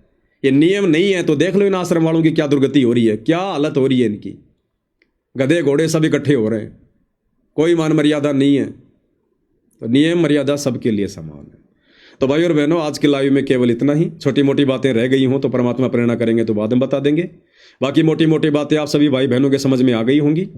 अगर आप रजोगुण से दूर हैं, आप चाहे अमेरिका बैठे हैं, चाहे जापान बैठे हैं, चाहे श्रीलंका बैठे हैं, चाहे हिंदुस्तान के किसी भी स्टेट में हैं, और यदि कहीं कोई साथ संगति है, उन भाई बहनों से संपर्क करो। आप जाना चाहते हो तो बिल्कुल जाओ, नो प्रॉब्लम। सीमाओं की कोई बाध्यता नहीं है कि राजस्थान का भगत नहीं आएगा, यूपी का नहीं आएगा। चाहे विदेश में जाओ, चाहे विदेश के यहाँ आओ, जो रजोगुण से दूर हैं, जो मर्यादाओं में हैं, जो मर्यादाएं आपको बता दी गई हैं। क्योंकि अब सात संगतियों में केवल हंसों की एंट्री होगी और लास्ट का समय चल रहा है। परमात्मा ने भक्तों को छांटना है, और ये देख लेना बस उतने ही भगत जा पाएंगे जो भगत इस प्रकार से मर्यादाओं में रहकर भक्ति करेंगे, हंस बनेंगे। बाकी सब भीड़ है, ये भीड़। अब कौन विश्वास करे इन बातों पर? इन आश्रमों में लाखों करोड़ों जुड़े, सब भीड़ है। भीड़, कति भीड़, निरी भीड़। जो बातें आज आपको बता दी गई हैं, जो साथ संगति में आने के अधिकारी हैं, उनके अलावा कोई भी ऐसा नहीं है जो परमात्मा के विमान में पैर रखने के योग्य है। भले आप 10 साल से साथ संगति से जुड़े हैं, यदि आप भी रजोगुण से दूर नहीं है, आप भी अभी टिकट बनवाने के अधिकारी नहीं हैं। और कोशिश करो, और प्रयास करो, मालिक को रिझाओ, प्रसन्न करो। विकारों से दूर होना पड़ेगा भाई। विकारी आत्मा कभी सतलोक नहीं जा सकती। हम शब्द पढ़ते हैं, निर्विकार निर्भय तू ही और सकल भय मान। सब पर तेरी साहिबी, तुझ पर साहिब नाए। तो निर्विकार कौन? हमारा गुरु। और गुरु क्या कह रहा है? गुरु को कीजिए दंडवत कोटि कोटि प्रणाम, और कीट न जाने भृंग को, यूं सतगुरु कर ले आप समान। सतगुरु क्या चाहता है? हमें अपना जैसा बनाना चाहता है। कीट न जाने भृंग को, यूं सतगुरु कर ले आप समान। हमारे सतगुरु रजोगुण में है क्या? और सतगुरु कह रहे हैं कि मैं तुम्हें अपने जैसा बनाकर सतलोक लेकर जाऊंगा। तो सतगुरु जैसा बनना पड़ेगा या नहीं बनना पड़ेगा? सारी जिंदगी ऐसे ही धक्कमपेल में रहोगे तो नहीं ले जाएगा सतगुरु। त्रिकुटी पर जाकर छोड़ देगा। यहां से तो सबको ले जाएगा त्रिकुटी पर, सभी जाएंगे, जगत वाले, शराब पीने वाले सभी जाते हैं। त्रिकुटी पर जाकर फैसला होगा। फिर वहां सतगुरु साइड में कर देगा, बेटा वहां तेरे को क्या बताया गया था, क्या सत्संग सुनाए गए थे कि भग भोग्या भग उपजय, भग से बचा न कोई, जय कोई भग से बचे, भगत कावे सोए। आग पराई आपनी, हाथ दिए जड़ जाए, नारी पराई आपनी, भोगे सब कुछ जाए। तेरी समझ में नहीं आ रही थी? तूने कानों में रुई दे रखी थी, और तेरे को खोल खोल के बताता मैं, नाड़ा खोल के बताऊं तेरे को, कैसे बताएगा फिर और सतगुरु? तो समझदार को तो संकेत ही काफी होता है। शब्द सैन सतगुरु पहचाने, पावे अटल सुहाग रे। और मूर्ख के आगे फिर बीन बजाने से फायदा नहीं है। तो भगत बनना पड़ेगा। मात्र 3 साल का भी समय नहीं है, 3 साल का भी अगर नहीं पार हुए तो यहीं सुअर बन के गंदगी में नाक रगड़ते रहोगे। क्योंकि मनुष्य जन्म में भी हमारी वो बुराइयां नहीं छूटी, तो सुअर बन के फिर क्या होगा? वो कसर परमात्मा वहां पूरी करेगा फिर। तो सतगुरु खोल के नहीं बताएगा पूरी बात को, खींच खींच के। तो ये दास खड़ा कर दिया सतगुरु ने खींच खींच के बताने के लिए। इतने सारे वीडियो बना दिए। अब भी कोई नहीं सुधरेगा ना, तो करो अपनी मनमानी। फिर मनमानी करने वाले के लिए किस ब्रह्मांड बहुत बड़ी जेल है। घूमते रहो, 84 लाख योनियां हैं, धक्के खाते रहो। भैया यहां तो जबरदस्ती इन चीजों से पीछा छुटवाना पड़ेगा, कोशिश करनी पड़ेगी। आपका पति, आपकी पत्नी आपको आसानी से नहीं छोड़ेंगे। वो तो काल प्रेरित हैं, वो डराएंगे, धमकाएंगे। आपने क्या करना है? फिर सतगुरु का क्या प्रोटेक्शन है आपके साथ में? सतगुरु पे फिर आपका क्या विश्वास है? आप तो अपनी पति के प्रति समर्पित हैं। अरे रहो समर्पित अपनी पति और पत्नी के प्रति, अच्छी बात होना भी चाहिए, लेकिन विषय वासनाओं को लेकर नहीं। अन्य कोई सलाह मशवरा है, कोई अच्छी बात है, उनमें समर्पित हो जाओ। लेकिन विषय वासना में पति पत्नी वाला समर्पण भाव नहीं चलेगा। यहां तो पूरी तरह पतिव्रता बनना पड़ेगा, प्योर आत्मा। तो बताओ क्या भक्ति होगी फिर आपकी? मन में तो दिन में भक्ति करते हो, रात को विषय वासनाओं का खेल खेलते हो हैं। दिन में तो गंगा जल लाए हरिद्वार जाके पैदल जाके हैं, और रात को उसके अंदर नमक घोल रहे हो। क्या करोगे उस गंगा जल का फिर तुम? तो दिन में तो भगवान की भक्ति कर रहे हो, आरती उतार रहे हो, चवर कर रहे हो, रात को तुम जो है बल्कि नाक रगड़ते रहते हो गंदगी में। तो भगवान मिलेगा ऐसे? वो भक्ति किसी काम की है? वो गंगा जल किसी काम का है जिसमें घर पे लाके तुम उसके अंदर जो है गंदगी डाल रहे हो? कौन पिएगा उसको? तो भैया भक्ति के लिए सबसे पहले इस मंदिर को शुद्ध करना पड़ेगा। ये सबसे बड़ा आश्रम, सबसे बड़ा मंदिर, सबसे बड़ी मस्जिद हमारा शरीर है। जब तक ये शुद्ध नहीं है, भगवान इसमें आके विराजमान नहीं होगा। चाहे लाख जन्म लगे रहना घंटी बजाने के लिए। बहुत सारी बातें भाई और बहनों बताते रहते हैं, आगे भी मालिक दया करेंगे तो बताते रहेंगे। बाकी ये साथ संगति है, भीड़ का मार्ग नहीं है। चाहे एक भी भगत साथ संगति में ना रहो, और चाहे पूरी दुनिया आ जाओ, पूरी दुनिया आ जाएगी तो मुझे कोई वो खुशी नहीं, और सारे भाग जाएंगे तो मुझे कोई गम नहीं। पवन दास का तो पहला नियम है, आप सबको बता रखा है, जिस दिन सेवा समाप्त उसी दिन मूंगफली का ठेला। इच्छा हमारी कुछ है नहीं, खर्चे हमारे कुछ है नहीं। ये खर्चे तो तब तक है जब तक आप लोगों की सेवा में है। बाकी फिर कोई खर्चे नहीं, कोई इच्छा नहीं। घर में 4 मेंबर हो गए अट्टे कट्टे, 2 लड़के, एक मैं, एक भाई का लड़का। और भाई का लड़का तो हमारे से भी ज्यादा अट्टा कट्टा हो रहा है। मेरी कमर में पैंट टाइट रहती है, उसके मेरी कमर में पैंट ढीली रहती है, उसके टाइट रहती है। तो भैया 4 हो गए सिक्योरिटी गार्ड। किसी भी कंपनी में जाएंगे 10-12 हज़ार रुपये तो महीने के मिलेंगे। बढ़िया बैठ के मालिक का सुमरण करेंगे, और अपना कोई आएगा तो गेट खोल देंगे, नहीं तो बंद कर देंगे। नहीं तो दही बड़े दास को बनाने आते ही हैं, कोई दिक्कत नहीं है। 4 जने हैं, 2-2 जने दुकान लगा लेंगे, एक की एक जगह, दूसरे की दूसरी जगह। बढ़िया दही बड़े बेचेंगे, बढ़िया खाएंगे और बढ़िया भगवान की भक्ति करेंगे। कोई टेंशन नहीं है भाई। टेंशन वहां होती है जब आदमी का कोई स्वार्थ होता है, जैसे आश्रम वाले कोऑर्डिनेटर, इनका स्वार्थ है, इनका स्वार्थ है संगत को भ्रमित रखना, संगत को फ्री छूट देना नियमों में। ये अगर संगत को इस प्रकार से टाइट कर दें, ये क्या कर लेंगे, इनके खुद के खर्चे पूरे नहीं होंगे। तो दास के खर्चे भगवान चलाता है, संगत नहीं चलाती। संगत केवल निमित्त बन रही है, वो भी उसकी सेवा लग रही है। इन आश्रमों में देख लो ना, सेवा देने वालों की क्या दुर्गतियां हो रही है, कैसे उनका पैसा राजनीति में लग रहा है, कैसे बर्बाद हो रहा है। यहां कम से कम ये तो तुम्हें देखने को नहीं मिल रहा। तो बहुत सारी बातें भाई और बहनों, ज़्यादा कहना उचित नहीं है, समझदार को तो संकेत ही काफ़ी है। बाकी तो चाहे सात संगति हो, चाहे सतलोक आश्रम हो, 2 4 5 10 आदमी तो ऐसे हमेशा रहते ही हैं जिनको कभी बातें समझ में नहीं आती। उनके तो काम ही होते हैं बकवाद करने के। तो किन किन भाई बहनों को सेवा देनी है, सेवा करनी है, उनके लिए दास ने ऊपर मोबाइल नंबर डाल दिए, गूगल पे फोन पे नंबर, वो जब मर्जी सेवा कर सकते हैं। बाकी लोग भैया चाहे कितना पैसा रखा आपकी पेटी में, अपने घर पे रखना, हमें आवश्यकता बिल्कुल भी नहीं है। जो परमात्मा ने नियम दास को समझा दिए, जो प्रेरणा कर दी, मैं केवल वही संदेशा दूंगा। उसमें चाहे मेरा बुरा हो चाहे मेरा अच्छा हो, वो फिर परमात्मा के हाथ में है। उसमें फिर अपना बीच में कोई स्वार्थ नहीं, कोई लोभ लालच नहीं है। तो भाई और बहनों, आज की वीडियो में मालिक के आशीर्वाद से केवल इतना ही। फिर परमात्मा दया करेंगे तो भाई बहनों के बीच में उपस्थित होंगे, और दास भी कोशिश करेगा कहीं, क्योंकि मैं देखूंगा कि भाई सात संगति कहाँ कहाँ है। मेरे को कोई जैसे सात संगति भाई बहन रखवा रहे हैं तो व्हाट्सएप तो मुझे करेंगे, तो दास देखेगा, वहाँ पर इंक्वायरी करेगा कि भाई वहाँ पूरी मर्यादा है कि नहीं है, किस हिसाब से है। दास वहीं जाने का प्रयास करेगा, जरूरी नहीं है कि मैं जाऊँगा। और मान लीजिए 5 जगह सात संगति है, 5 भगत बहुत अच्छे हैं, तो दास कोई 5 जगह थोड़ी जाएगा। एक जगह गए तो 4 गलत थोड़ी हो गए, नहीं। लेकिन जाऊंगा मैं पूरी अपनी तफ्तीश करके, आंख बंद करके उठा के थैला नहीं दौड़ूंगा मैंने अपनी भक्ति मर्यादा बचानी है। ऐसे रजोगुणी परिवार का साथ संगति में जाकर अगर मैंने पानी भी पी लिया तो मेरे अंदर भी रजोगुण वाले विकार आएंगे। बड़ी मुश्किल से तो भक्ति बन रही है, क्यों बर्बाद करूं मैं। हमने बाहर का खाना पीना क्यों छोड़ा, ये तीनों गुणों के प्रभाव को डाउन करने के लिए। तो घर में तो चलो हमारी मजबूरी है, घर में अगर कोई रजोगुणी है तो भैया वो बेटे की बहू तो खाना भी बनाएगी, साथ में मालिक की आरती भी करेगी, वहां दोष नहीं है कोई, वहां कोई दिक्कत नहीं है, हमारे ऊपर उसका कोई असर नहीं पड़ेगा। लेकिन जहां हम आसानी से हम बच सकते हैं और वहां भी जाकर ये बकवाद करेंगे, फिर हम नहीं बच पाएंगे। तो भाई बहन कोशिश करो, प्रयास करो परमात्मा को और अधिक प्रसन्न करने की, खुद भी कोशिश करो इन बुराइयों से दूर हटने की। अरे बच्चे पैदा करके वंश चलाना कोई जरूरी नहीं है इस मार्ग में। परमात्मा कहते ये आवन जान बखेड़ा, यहाँ कौन बसावे खेड़ा। अरे आना जाना बखेड़ा है ये, क्यों काल का भोजन तैयार कर रहे हो। अगर समझ में आ गया, चलो रवेणी हो गई तेरी, बहुत अच्छी बात है। बच्चे पैदा करना कोई जरूरी है, कोई ये दुनिया कर रही, क्या कर रहे हैं सारे, कोई ठेला लगा रहा है, कोई भाग रहा है, कोई चपड़ासी है, कोई क्या है, कोई क्या है। सारा दिन पूरी दुनिया बेगार में घूम रही है, तो कौन सा उनको ब्रह्मा विष्णु महेश बना देगा।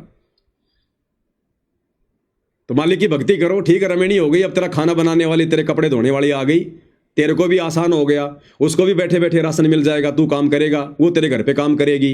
भाई बहन के रिश्ते बनाओ, अपनी भक्ति करो, क्या मिलेगा उस गंदगी में, क्या नाक रगड़ना उसमें। वो तो वैसे तो विकार है, तुम्हें पता कि विकार भगवान को बिल्कुल भी नहीं है पसंद, और फिर भी हम जानबूझकर विकार कर रहे हैं, फिर भक्ति का भी दिखावा कर रहे हैं, फिर हम भगत हैं। तो ये तो भाई और बहनों देखो, फिर अपने अपने बुद्धि विवेक की बात है, दबाव की बातें नहीं है। ये तो बहुत ही अग्रिम लेवल की बातें हैं। कोई विशेष, कोई बिरला आत्मा होंगी जिनके समझ में आएंगी, और कोई बिरले होंगे जो इन चीज़ों का सामना करेंगे। बाकी तो गरीबदास जी ने कह दिया, दास गरीब कह नर लोई, सतगुरु को चीन बिरला कोई। ये संसार विघन की घाटी, कोई निकलेगा बिरला सूर। तो भाई बिरला सूर बनो, तब फायदा है ये संघर्ष करने का, भक्ति करने का, 2 नाव की सवारी में नहीं। तो भाई और बहनों, आज की सात संगति में इतना ही। मन कर्म वचन से दास से कोई गलती हो गई तो सभी भाई बहनों से करबद्ध क्षमा प्रार्थी हूँ। बंदी छोड़ सतगुरु रामपाल जी परमेश्वर जी की जय हो। वो अपने स्टेट में रहे सब, दूसरे